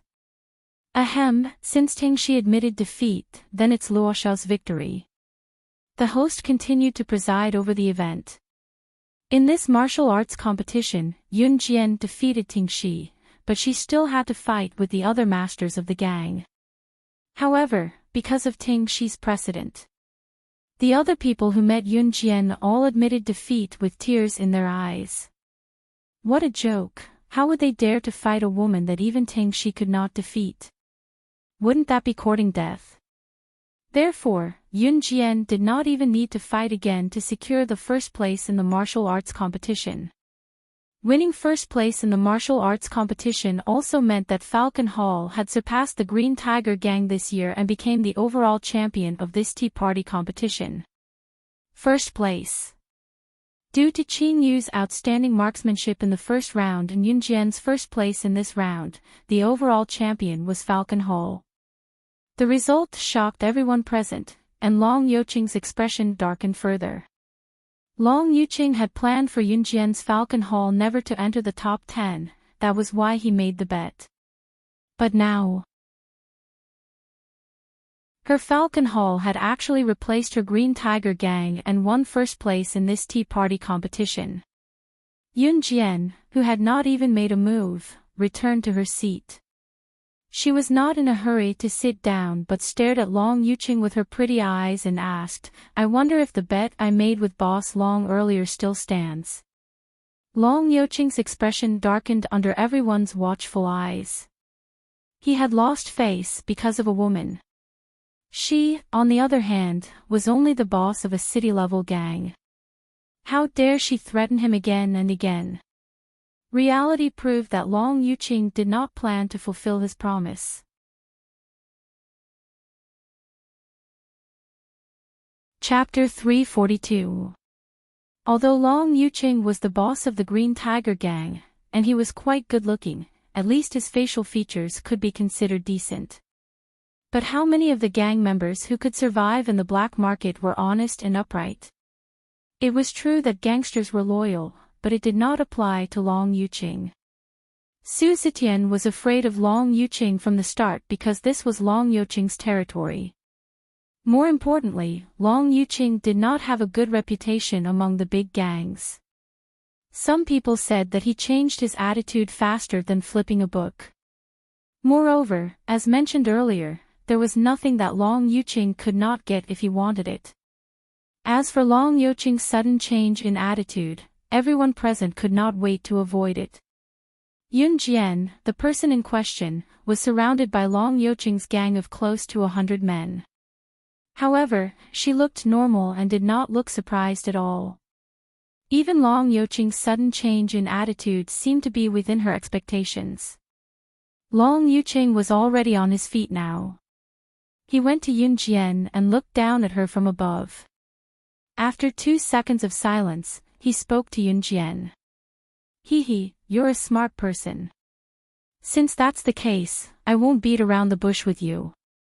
I, Long Youqing, have countless women, but I've never met one that I like. Those women only care about my identity and status. But you're different. You're special. So I'm giving you a chance now. I want you to be my woman." Long Youqing's words were said in a firm tone. His words carried the meaning of, "I'm flattering you by asking you to be my woman." Yun Jian only narrowed her eyes slightly. Her petite body was wrapped in a simple down jacket, but she looked strangely alluring. "What if I refuse?" Yun Jian raised her eyebrows. She did not show any fear, and her words were clear. Then Falcon Hall will disappear from the stage of the black market." Long Youqing's pupils shrunk as he stared at Yun Jian's beautiful body. His desire was aroused as he threatened loudly. Yun Jian was different from other women. She seemed to have many secrets about her, and her beautiful and alluring body was constantly attracting Long Youqing.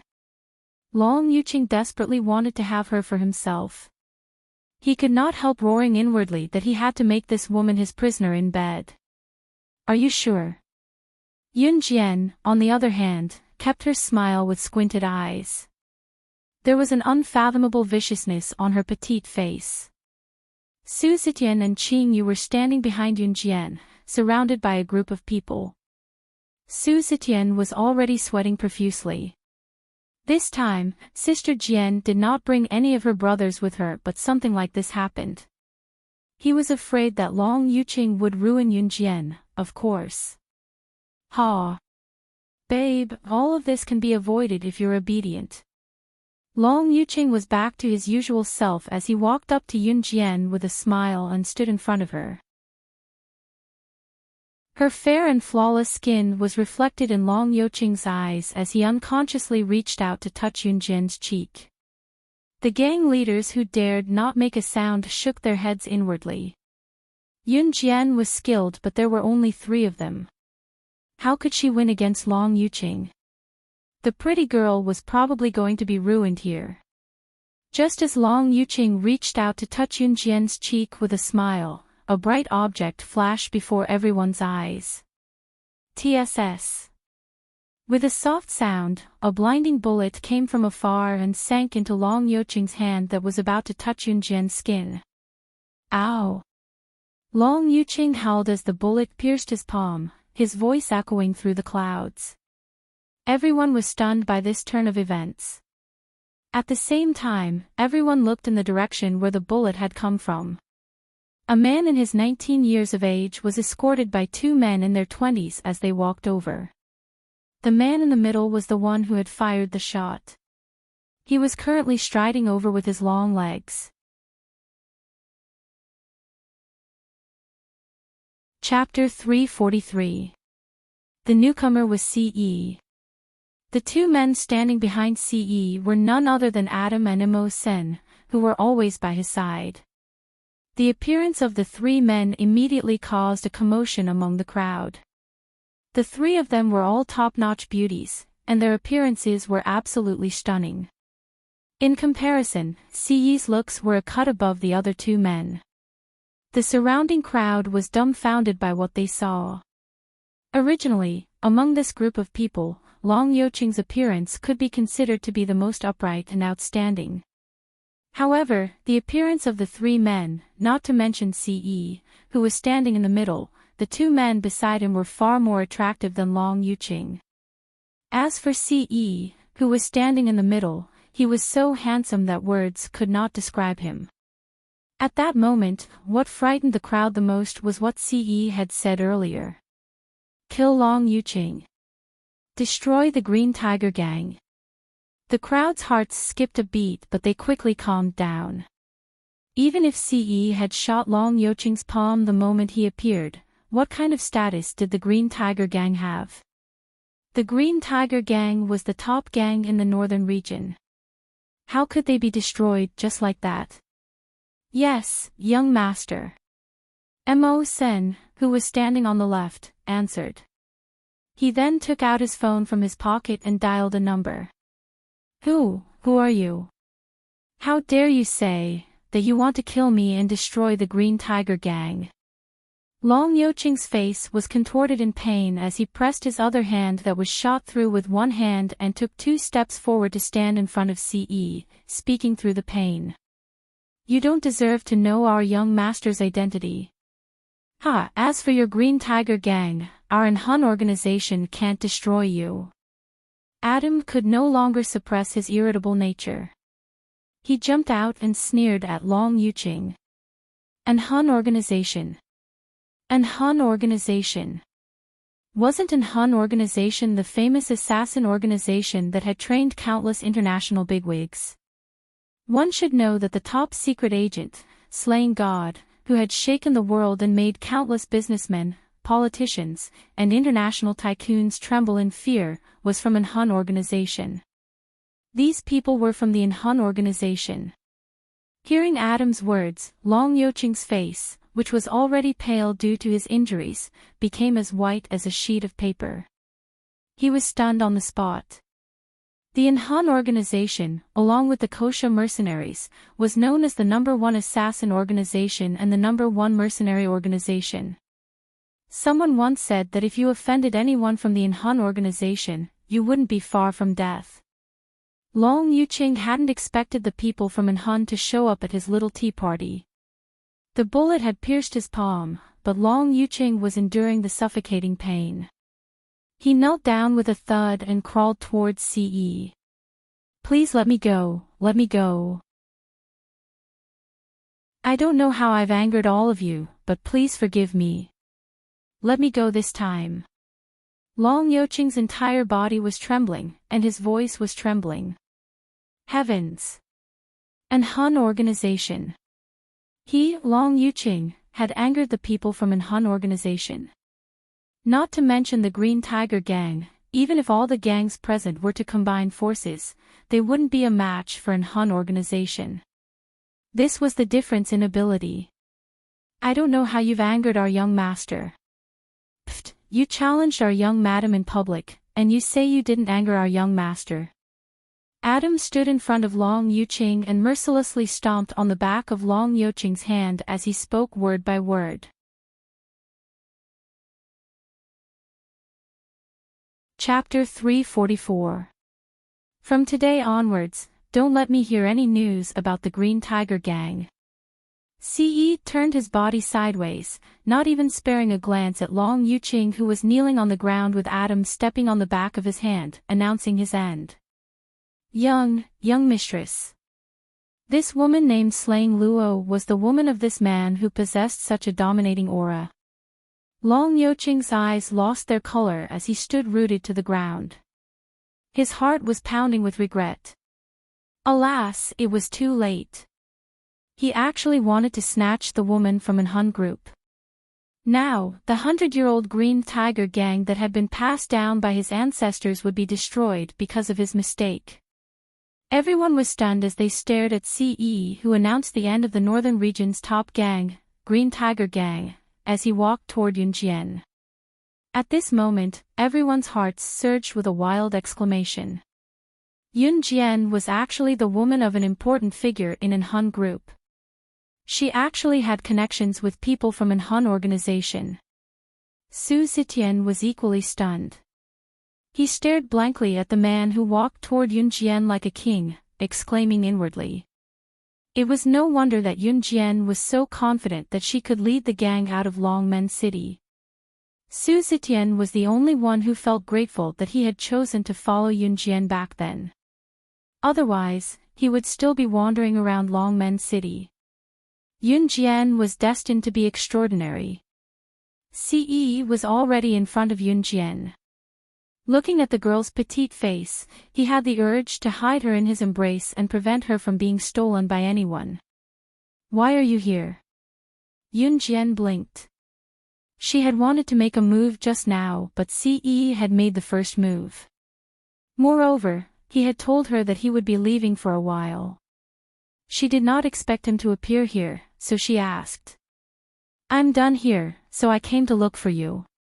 She did not expect to see the scene just now. Ce did not finish his sentence, but his raised brow was enough to show his fury. His tall frame standing in front of Yunjian was strangely compatible with Yunjian. It was just a simple conversation, but the meaning behind it was self-evident. Young master, Green Tiger Gang's headquarters has been destroyed. Mo Sen hung up the phone and went to Ce, saying something that stirred everyone's emotions again. Ce answered and went over to grab Yunjian's hand to walk out. The following matters were naturally left to Adam and Mo Sen to handle. Wait. Yunjian was taken by Ce. She paused and turned to take out her Ferrari sports car key to Qingyu from her pocket and tossed it to Qingyu's car. With that, Yunjian's hand, Qingyu caught it and replied, okay, Sister Jian. By then, Yunjian and Ce had already left. Long Yuqing watched as Yunjian and Ce left. He clutched his palm, but the blood was already flowing down. What are you looking at? You've offended my young master. Today, I'm going to kill you.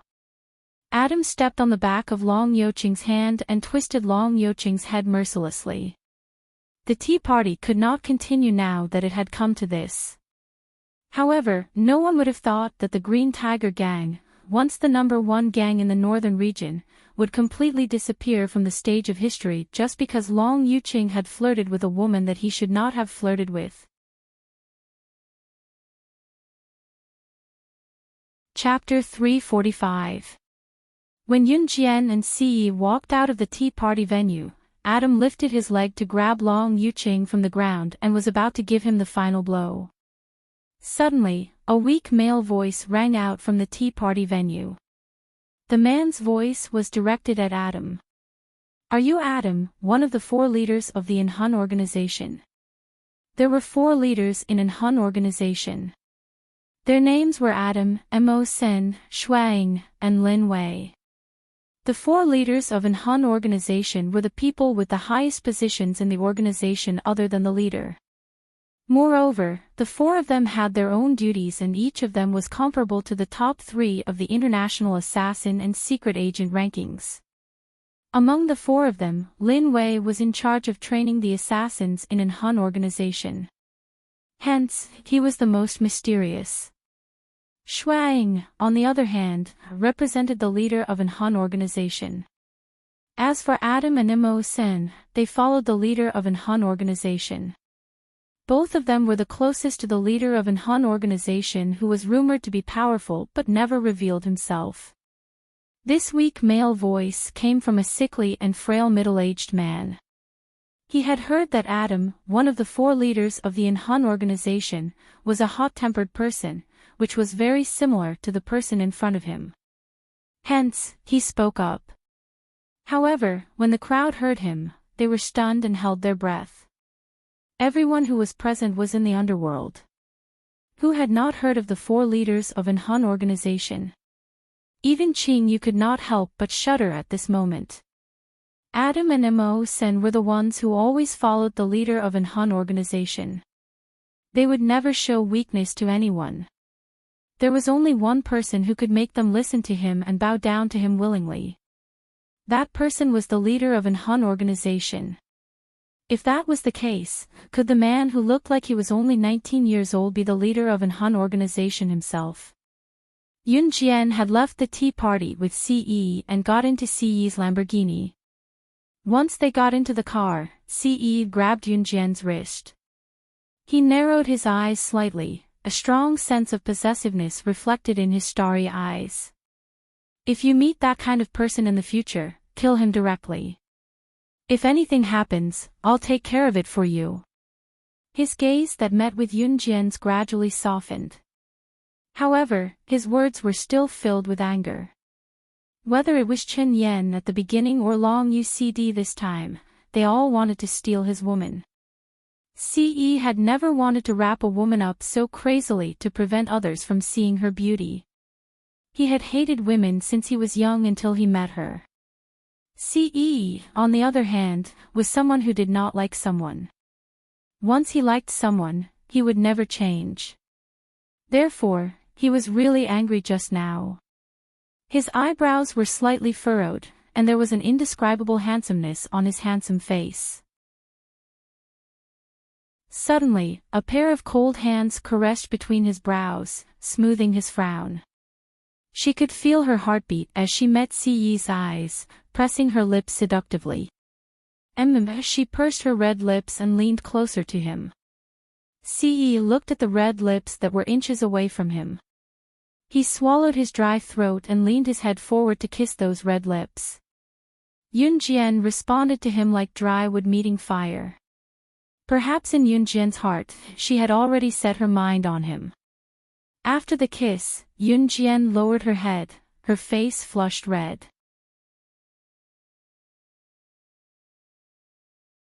Chapter 346.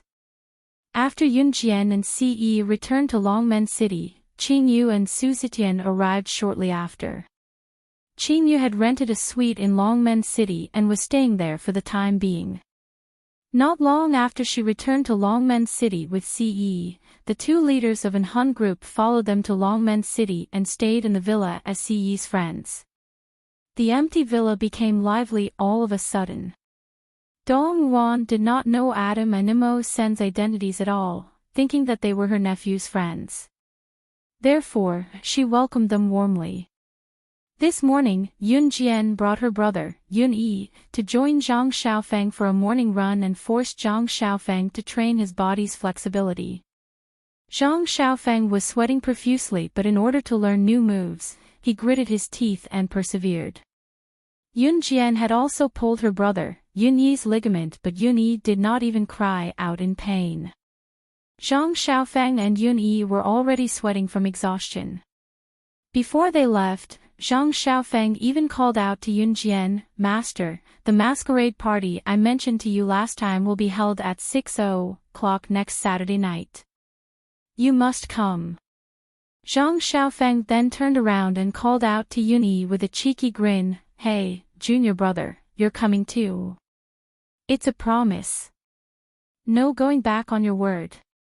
Since Yun Yi and Zhang Xiaofeng went for a morning run and trained together with Yun Jian, their relationship had gradually warmed up. "How rude of you to call me junior brother." Yun Yi was not angry. He merely looked at Zhang Xiaofeng's smiling face and looked like he was going to punch Zhang Xiaofeng. "You can't hit me. Hee, I'm leaving." Zhang Xiaofeng mischievously jumped away and ran forward for a long distance. Then, he turned around and said goodbye to Yun Jian and Yun Yi. After saying that, Zhang Xiaofeng put his jacket on his shoulder and his 1.8-meter tall figure ran away. How childish. Yun Jian couldn't help but sigh. She turned her head and glanced at Yun Yi. "Brother, let's go home too." "Wait, Xiao Jian." Yun Yi stopped smiling and looked at Yun Yi, hesitating for 2 seconds before asking, "Xiao Jian, you should know the girl that day, right?" That day, he was framed and drugged by Qin Yubing and almost fell into her trap. Fortunately, Qin Yu came to his rescue. It had been a long time since he last saw her. Yun Yi had not seen Qin Yu since that day. Actually, whenever Yun Yi closed his eyes these few days, Qin Yu's petite and adorable baby face would appear in his mind. Yun Jian and Qin Yu's interaction that day told Yun Yi that Yun Jian obviously knew her, which was why Yun Yi asked. I know her." Yun Jian was stunned for a moment before she snapped back to reality. When she turned to look at her brother, Yun Yi, there were 2 rosy clouds on his cheeks. "She lives at Hudu Harbor on West Street." Yun Jian gave her a specific address and blinked, acting like she knew nothing. "Brother, is there a problem?" Yun Jian acted like an ignorant child and asked Yun Yi. It's nothing." Yun Yi waved his hand and strode forward. In fact, Yun Yi was already planning to look for Qin Yu. Yun Jian grinned and followed him with long strides.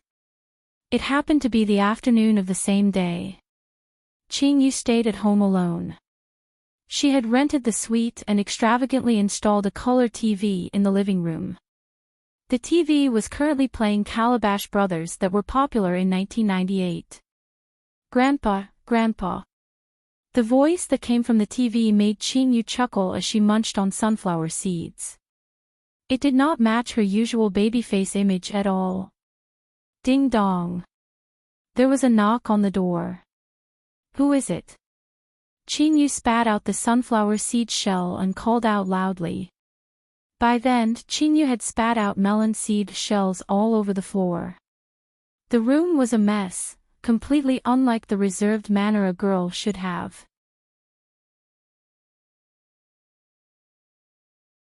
Chapter 347. "Stop it, I'm already here to open the door."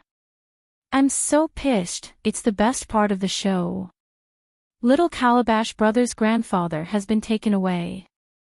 Qin Yu mumbled as she ran to open the door in her slippers.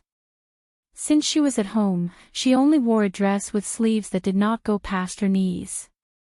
She had thick stockings on her feet and a cute pink jacket on her.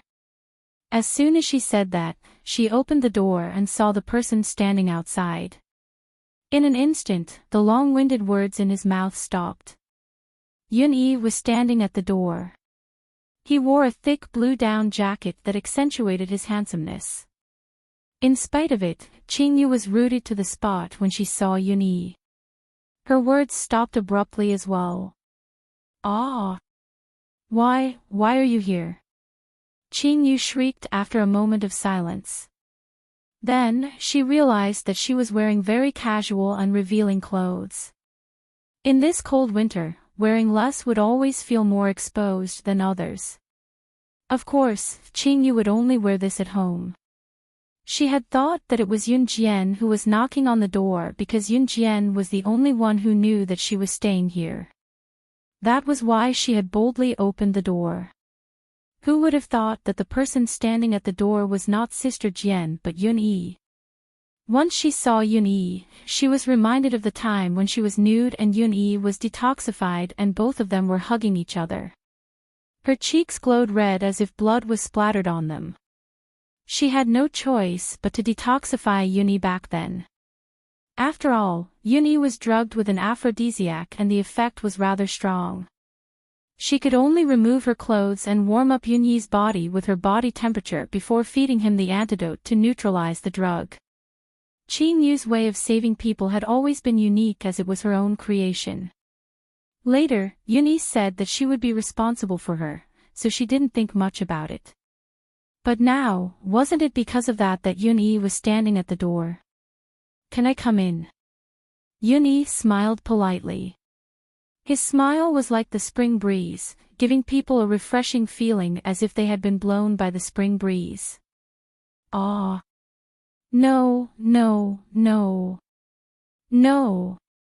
Qingyu was suddenly reminded of the clutter in her room that was piled up like a mountain. She reached out and tiptoed to block Yun-Yi's gaze. I'm coming in then. Yun-Yi pretended not to hear Qingyu's voice. He smiled with pursed lips and walked into Qingyu's house. Then, he saw the messy sofa, melon seeds all over the floor, and all kinds of shoes on the shoe cabinet. Yun-Yi, Grandpa. At this moment, the Calabash brothers' shouts could be heard from the TV. Qingyu blushed, lowering her head as if her little secret was exposed on the spot. Cough. Your room, it's a little messy. Let me tidy it up for you. Yun-Yi coughed dryly and his tall silhouette walked towards the messy clutter. Qingyu, who was standing where she was, lowered her head even more, her cheeks flushing red. A week passed by quickly. In the blink of an eye, it was the day before Zhang Xiaofeng's masquerade party. On Friday, Yunjian finished school early, which was rare. She replaced Qin Yiru to fetch Xiao Yunju home from his primary school.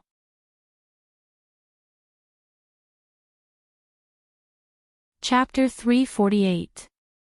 Xiao Yunju was now in year 1 of elementary school, the best elementary school in Longmen City, Wanning-Yi Elementary School.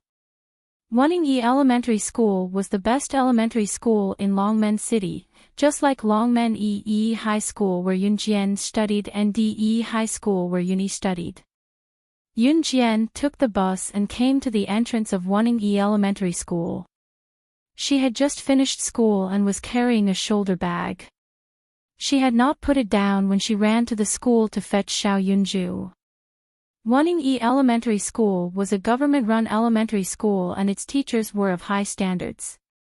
Those who could enroll in Wanning-Yi Elementary School must have come from wealthy families. When the students of Wanning-Yi Elementary School went to school, their parents would pick them up from the school's classroom. There was a lot of traffic outside the school gate. In 1998, it was common for parents to pick their children up with bicycles and electric scooters, but those who could ride electric scooters were few and far in between. The number of cars parked in front of the school gate could be counted with one hand. Therefore, some parents who drove cars liked to drive their children into the school to show off. Yunjian came by bus. She did not like to drive her Ferrari sports car to fetch Xiao Yunju. Children of this age were still in elementary school, but there was already a trend of following the trend in their class. It was especially so for some parents who taught their children to play with their rich classmates since they were young. Playing with their rich classmates was a good starting point for their children. In spite of it, Yunjian did not want her younger brother to become the kind of person that the children in class would fight to be friends with for his money. Following the group of parents into Wanning-yi Elementary School, Yunjian soon arrived at Xiao Yunju's class. At the entrance of the classroom, a triangular plaque was hung on the outside of the classroom door. There were a few bright red words printed on it, Class 1-1. This was Xiao Yunju's class. Yunjian came to the classroom door with her bag slung over her shoulder. Looking into the classroom through the row of glass from the corridor, she saw Xiao Yunju sitting neatly in the first row, his eyes on the teacher who was lecturing on the podium. It was not the end of class yet, but the classroom was already crowded with parents picking their children up. Xiao Yunju was not tall, so he sat at the first table.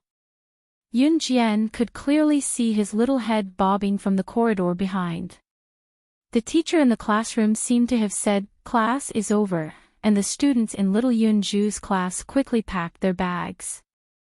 Xiao Yunju poked his head out after packing his bag and found Yunjian was surprised that Yunjian was here to pick him up from school, so he ran out with his bag.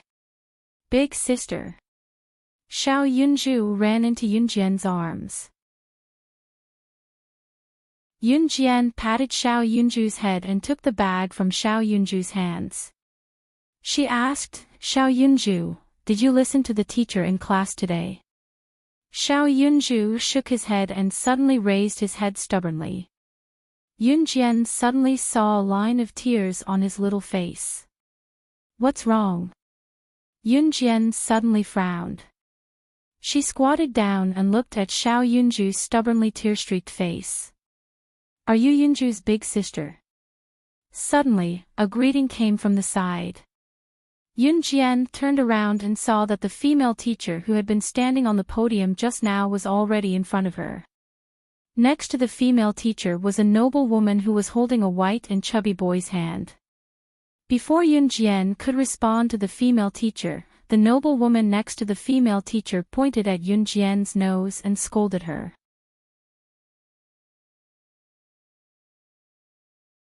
Chapter 349. Hearing the woman's aggressive words, Xiao Yunju hid behind Yunjian in fear. He hid behind Yunjian and only stuck his head out. After the woman finished speaking, Xiao Yunju suddenly stuck his head out and shouted stubbornly, "I didn't. Wang Ba snatched the candy that Ce Gij gave me first. I didn't want to give it to him, so he pushed me. That's why I pushed him back." Wang Ba was the chubby boy in the palm of Jean Mei's hand. Yunjian turned to look at Wang Ba. His chubby body was trembling as he raised his head to look at Xiao Yunju. He seemed to be full of vigor. Looking at Xiao Yunju, he seemed to be cowering. It wasn't hard to tell that before school ended, he had already been taught a lesson by his form teacher, Teacher Liu.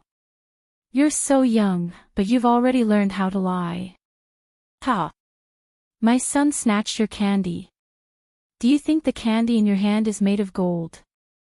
Will it make you immortal or something? My son doesn't have to worry about food and clothing. Why would he want that lousy candy in your brother's hand?" Wang Ba's mother roared at Xiao Yunju. Teacher Liu was standing between Yunjian, Xiao Yunju, and Wang Ba's mother. She frowned, but her expression was ugly. Teacher Liu sided with Wang Ba. She frowned at Yunjian and said, "There's no such thing. I've already asked the students in class. They all said that your brother bullied Wang Ba. I stopped you today because I want you to discipline your brother. Also, I want you to apologize to Wang Ba. Is it just an apology?" Wang Ba's mother looked up at Yunjian haughtily with a contemptuous gaze. Everything happened so quickly that no one could react. I didn't. It was Wang Ba who pushed me first." Xiao Yunju was so anxious that he was about to cry. He leaned against Yunjian, grabbed Yunjian's hand and shook it. "Big sister, I didn't push him for no reason." Xiao Yunju's black eyes blinked, and tears almost fell from his eyes. Yunjian was silent for a while. She didn't say anything. She just reached out her hand and gently stroked her brother's hair. I-oh. What kind of person was this? Sure enough, a poor child from a poor family was different. You have no manners at all. Wang Ba's mother stared at Xiao Yunju and Yunjian. After confirming that they were dressed plainly and looked like children from a poor family, she spoke even more fiercely. Yunju, aren't you going to apologize? If you've done something wrong, you have to apologize. Teacher Lu treated Yunju with her usual attitude as a teacher. Many teachers in the school would treat students with a one-sided view. Sometimes, it would even cause serious psychological trauma to the children. Teacher Lu was such a person. Just as Wang Ba was looking at Yunju smugly, his mother and Miss Lu were standing on his side aggressively. Yunju's expression changed. Yunjian lowered her eyes. Suddenly, she raised her voice. Enough.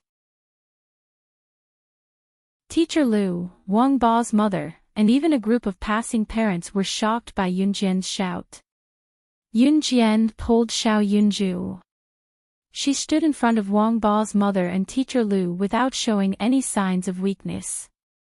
My brother will admit what he did, but he won't admit what he didn't do. Yunjian then turned to look at Wang Ba and said fiercely, "Little brat, you know very well whether you're lying or not. If I find out that you're slandering my brother, I'll tear your mouth apart."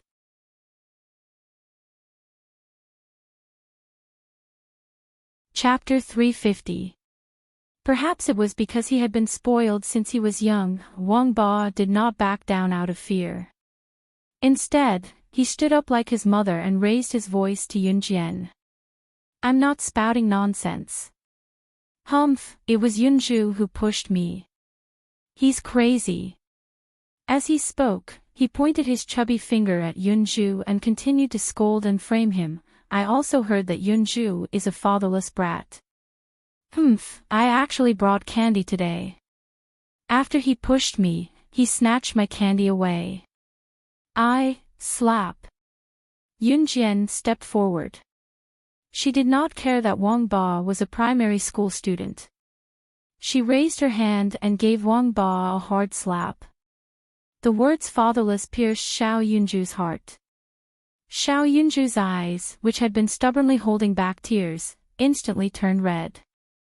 In her previous life, when Yunjian found Xiao Yunju, their parents were already dead. Xiao Yunju was an orphan at that time and was bullied. Therefore, Xiao Yunju's lack of parents had always been a scar on his heart. No matter who the person was, even if he was only 8 or 9 years old, Yunjian would not allow him to touch Xiao Yunju's scar. Ah! It hurts. Mommy, it hurts. Whoa. After being slapped by Yunjian, Wang Ba's chubby body fell to the ground with a thud. He instantly howled in pain. My bow, what's wrong with you? Wang Ba's mother hurriedly helped her son up in fear. After Wang Ba's mother helped him up, she glared at Yunjian fiercely. She bared her fangs and brandished her claws at Yunjian. "You little b*tch. How dare you hit my son? Do you know how precious my son is? My son is nothing compared to that bastard brother of yours. You." With that, Wang Ba's mother was about to pounce on Yunjian. Yunjian grabbed Xiao Yunju and dodged to the side. Wang Ba's mother jumped forward, but because she missed Yunjian, she fell to the ground like a frog. "Wang Ba's mother, are you okay?" Teacher Lu, who was comforting Wang Ba a moment ago, ran over to comfort Wang Ba's mother. Wang Ba's father was a board member of the school. Not long ago, he had donated a batch of books to the school. At that time, the principal had specially instructed her to take good care of Wang Ba. If something were to happen to Wang Ba in school, wouldn't that be terrible? "Ba, damn girl, are you courting death?" After Wang Ba's mother was helped up by Teacher Lu, she was in a sorry state. She was instantly enraged and glared at Yun Jian as if she wanted to swallow Yun Jian whole. Surveillance. When Yun Jian saw that Wang Ba's mother had stopped pouncing on her, she looked at Teacher Lu and Wang Ba's mother and sneered. What? Wang Ba's mother and Teacher Lu did not react in time. Check the surveillance and you will know if your son provoked my brother first or if my brother bullied your son for no reason. Yun Jian looked fearlessly at Wang Ba's mother who was in a sorry state. She paused and continued, don't blame me for not reminding you. If your son framed my brother first, I will definitely kill all of you. Yun Jian's gaze turned menacing at once, sending chills down the spines of those who were present. There were not many surveillance cameras in this era, especially some people who did not even know what surveillance cameras were. However, Waning Elementary School's equipment was more advanced. Therefore, every classroom was equipped with a surveillance camera.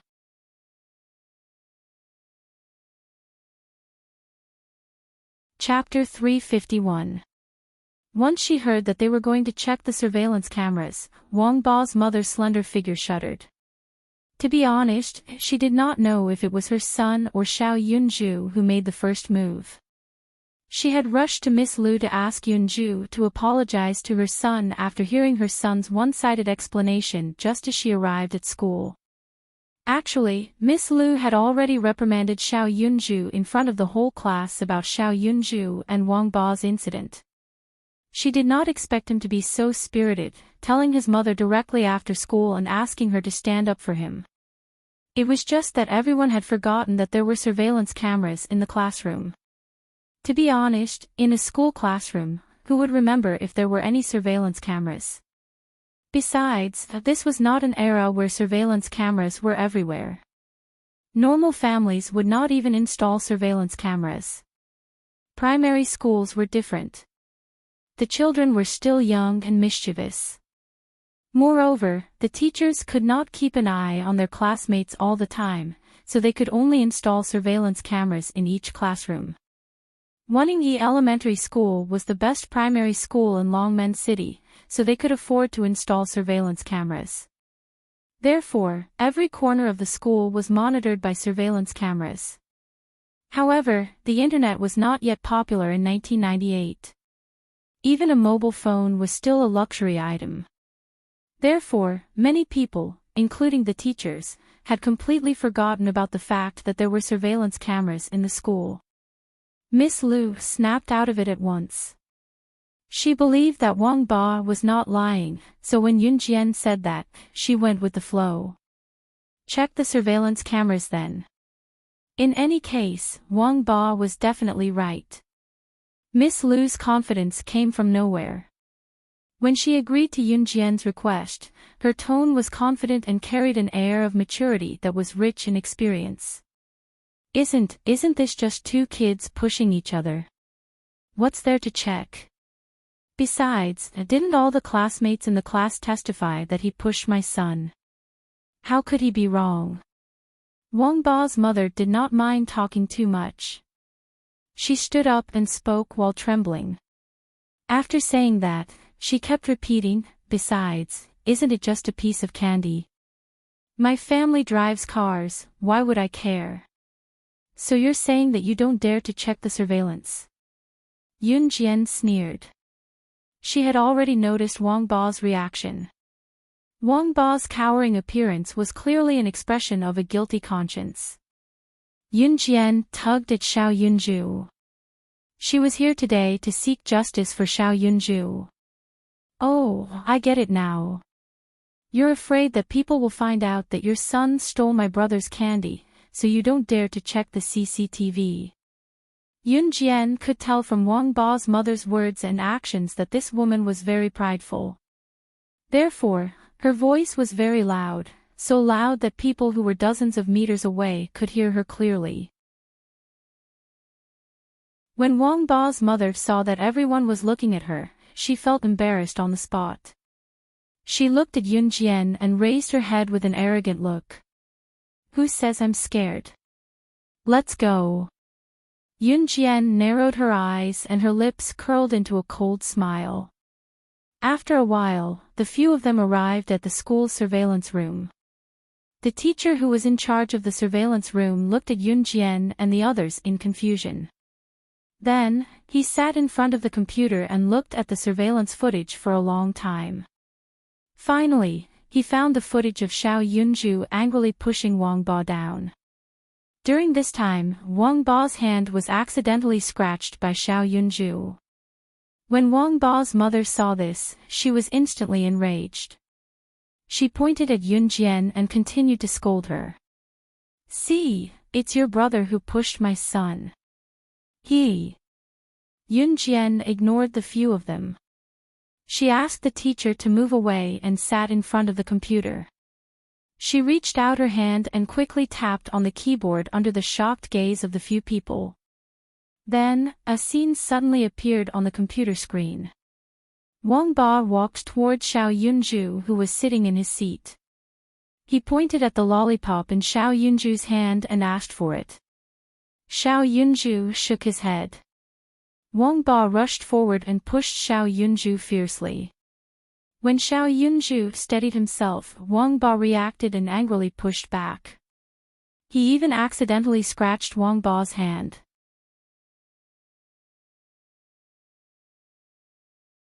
Chapter 352. Teacher Liu, who was standing beside Wang Ba's mother, turned pale as well. Just now, Miss Liu's expression was the same as how much she believed that Wang Ba and Yunju were at fault. "Little brat, it looks like I'm going to tear your mouth apart." While everyone was dumbfounded watching the surveillance footage on the computer, Yunjian suddenly stood in front of Wang Ba, looking like she was going to tear him into pieces. "Ah! Mom! Ah, I'm scared." Wang Ba was just a kid after all. He was scared by Yunjian and his heart almost stopped beating. He screamed and jumped into his mother's arms. Actually, Yunjian was not going to tear his mouth apart. She just wanted to scare this kid who was full of nonsense. Her brother was not bullied. From the video, her brother was pushed and he fought back. Looking at the entire video, her brother had the upper hand. As for the students who lied to the teacher and said that Xiao Yunju was the one who started it, they were probably bought over by Wang Ba. This was not surprising. Most of the students in this school were educated by their parents to climb up the social ladder. The parents who tried their best to send their children to this school just wanted their children to make friends with rich and powerful families. Wang Ba's family seemed to be quite rich. It was not impossible for him to make some promises and get all the students to speak up for him. Wang Ba's mother, however, pulled her son into her arms. Her gaze on Yunjian turned menacing, as if she was going to devour Yunjian in the next second. "So what if my son wants your brother's candy?" "Humph, you poor kids should feel lucky that my son wants candy." Wang Ba's mother looked at Yunjian with a righteous attitude. Wang Ba's mother did not know how to write the word repentance. The reason why she dared to yell at Yunjian and Xiao Yunju was because Yunjian and Xiao Yunju were not wearing expensive clothes. Usually, rich people like to dress their sons or daughters up well and wear branded clothes from head to toe. Just like her son, Wang Ba. However, looking at Yunjian and Xiao Yunju, their clothes were not bad, but overall, they were very plain. There was not a single piece of branded clothing on them. Especially when his son said that Yunju was a wild child without a father. Where could this kind of wild child's family go with money? Ba. Therefore, Wang Ba's mother did not intend to teach Yunjian a lesson from the very beginning. "Apologize." Yunjian raised her hand and looked at the watch that she had just bought. She said to Wang Ba impatiently. "What?" Wang Ba's mother opened her mouth wide again on behalf of her son. She looked as if she had seen a new world. "I'll give you two options. The first option is to ask your son to apologize to my brother immediately." Yun Jian cast a sidelong glance at her, suddenly looking a little sinister. Teacher Lu was also shocked. Wang Ba's mother, who was beside her, was also affected. She swallowed her lips and pursed her lips that were as red as a chicken's butt. Then, she said, "Secondly, I'll kill you." Yun Jian suddenly reached out. She took out a butterfly knife from her pocket in front of everyone and threw it at Wang Ba's mother's head. She was so fast that no one could react in time. When they did, Wang Ba's mother's heart was in her mouth. The butterfly knife brushed past Wang Ba's mother's hair and even tore off a lot of her hair. In the end, it bounced off a metal box and landed in Yun Jian's hand. Ah! Wang Ba's mother was completely terrified by the scene. Everyone present was dumbfounded when they saw Yun Jian's move.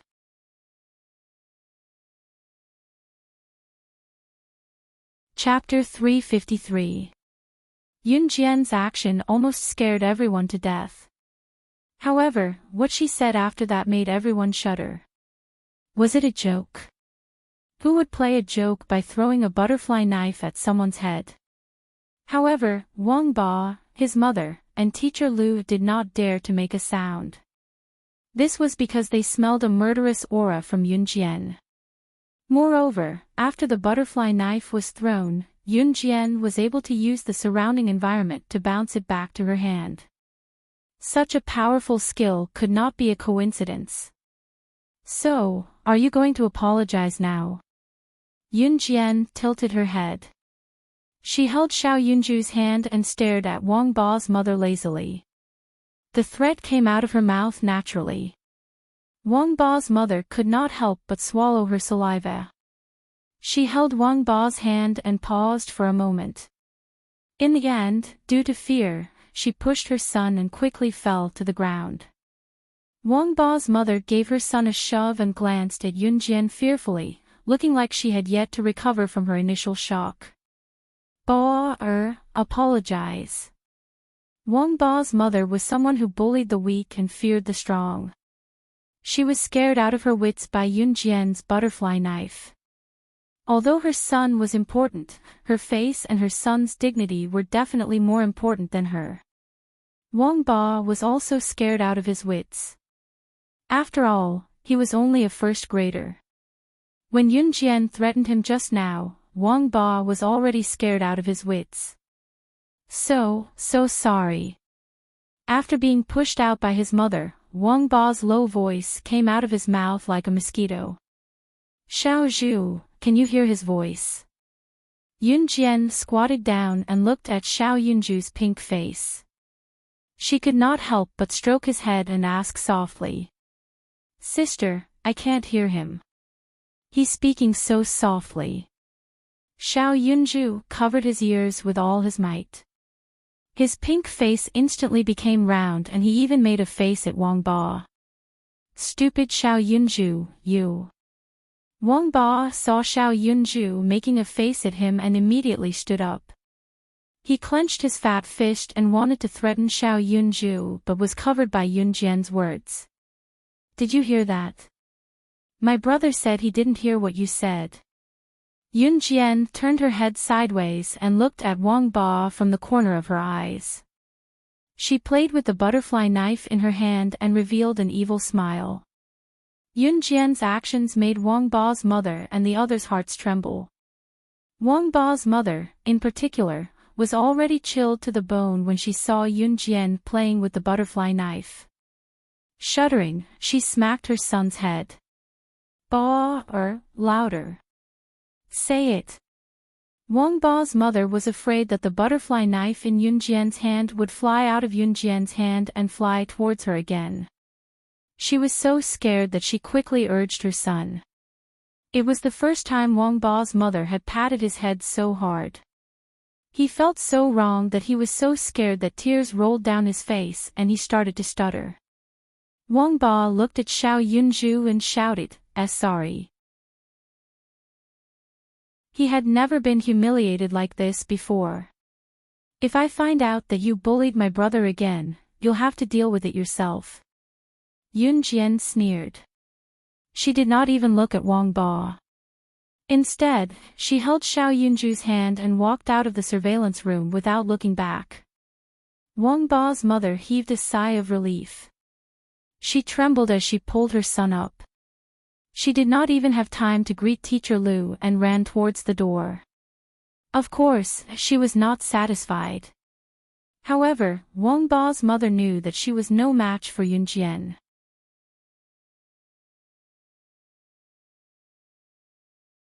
Chapter 354. Yun Jian held Xiao Yunju's hand and walked out of the school. They passed by a large patch of flower beds and a rockery that Wanning-yi Elementary School had just built. Wanning-yi Elementary School was definitely the most scenic in Longmen City. It had to be said that Wanning-yi Elementary School occupied a large area and it was not too close to the school building from the school gate. There were many flower beds for people to admire as they walked. The school leaders had even built a rockery to enhance the school's scenic view. At this time, somewhere in the rockery, the fountain was still spraying water. The water splashed up and down, forming a round hollow circle, which looked particularly beautiful. Yun Jian held Xiao Yunju's hand as they walked out and soon arrived at the school gate. Suddenly, Yun Jian caught sight of a snack shop near the school gate. She pressed her lips together and bent down to ask Xiao Yunju, "Xiao Zhu, do you want to buy some snacks?" "Can I, Jijie?" Xiao Yunju was delighted when he heard that Yun Jian wanted to bring him to buy snacks. He stood up and looked up at Yun Jian, blinking his eyes adorably. Of course. Yun Jian held Xiao Yunju's hand and walked to the snack shop. This was a small shop with old decorations. Most of the things sold inside were snacks that children liked to eat, such as spicy strips that cost a few cents a pack. The shopkeeper was a very pretty lady who looked about 18 or 19 years old. She must be the shopkeeper's daughter. When the lady saw Yun Jian walking over with Xiao Yunju's hand, she stood up quickly and greeted them. "Hello, do you want to buy anything?" Since Yun Jian and the rest had gone to the surveillance room, the students at the school gate had already been taken home by their parents when they left the school gate. Hence, the shop was empty, leaving only Yun Jian and Xiao Yunju walking over. "Jie, I want spicy strips." Xiao Yunju grabbed Yun Jian's hand and shook it excitedly when he saw the big bag of way-long spicy strips at the front. "No, spicy strips are junk food. Don't even think about it." Yun Jian flicked Xiao Yunju's forehead and said softly with a smile. "Jijie, why do you say the same thing as Gij?" Xiao Yunju pouted unhappily and looked away, blurting out. Yun Jian was dumbfounded when she heard him. "Ce said the same thing too. Then I'll buy 3 lollipops. One for Jijie and one for me. This one is for Gij." Xiao Yunju quickly reached out and took 3 lollipops from the shelf. He held them in his hand and looked at Yun Jian with his small eyes blinking. Aha! Yun Jian really wanted to ask Xiao Yunju why he kept mentioning Ce, but she swallowed her words. Just as she walked out of the shop with Yunju after paying the bill, 3 menacing silhouettes approached them from the opposite side. They were Wang Ba's mother, and the others. As for the other person, he was a middle-aged man. He was tall and sturdy, standing at 1.9 meters tall. He was plump and strong, and the muscles on his arms could be seen through his clothes. This middle-aged man looked exactly like Wang Ba, so it wasn't hard to tell that they were related.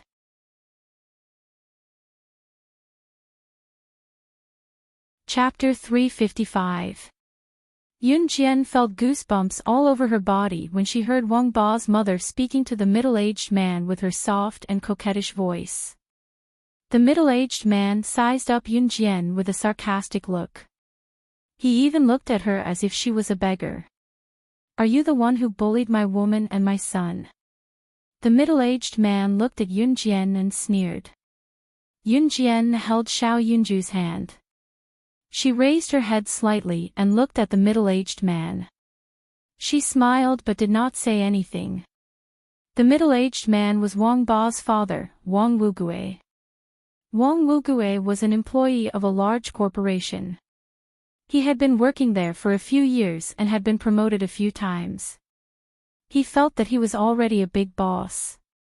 Therefore, he liked to observe people's clothes when he looked at them. He was not afraid when he saw that Yun Jian was dressed plainly and Xiao Yunju did not have a single branded item on him. Yun Jian crossed her arms and pursed her lips. She smiled as if she was looking at a fool. The three of them were indeed a family. The first thing they did when they came up was to check out their clothes. Yun Jian saw through their actions clearly. What are you laughing at?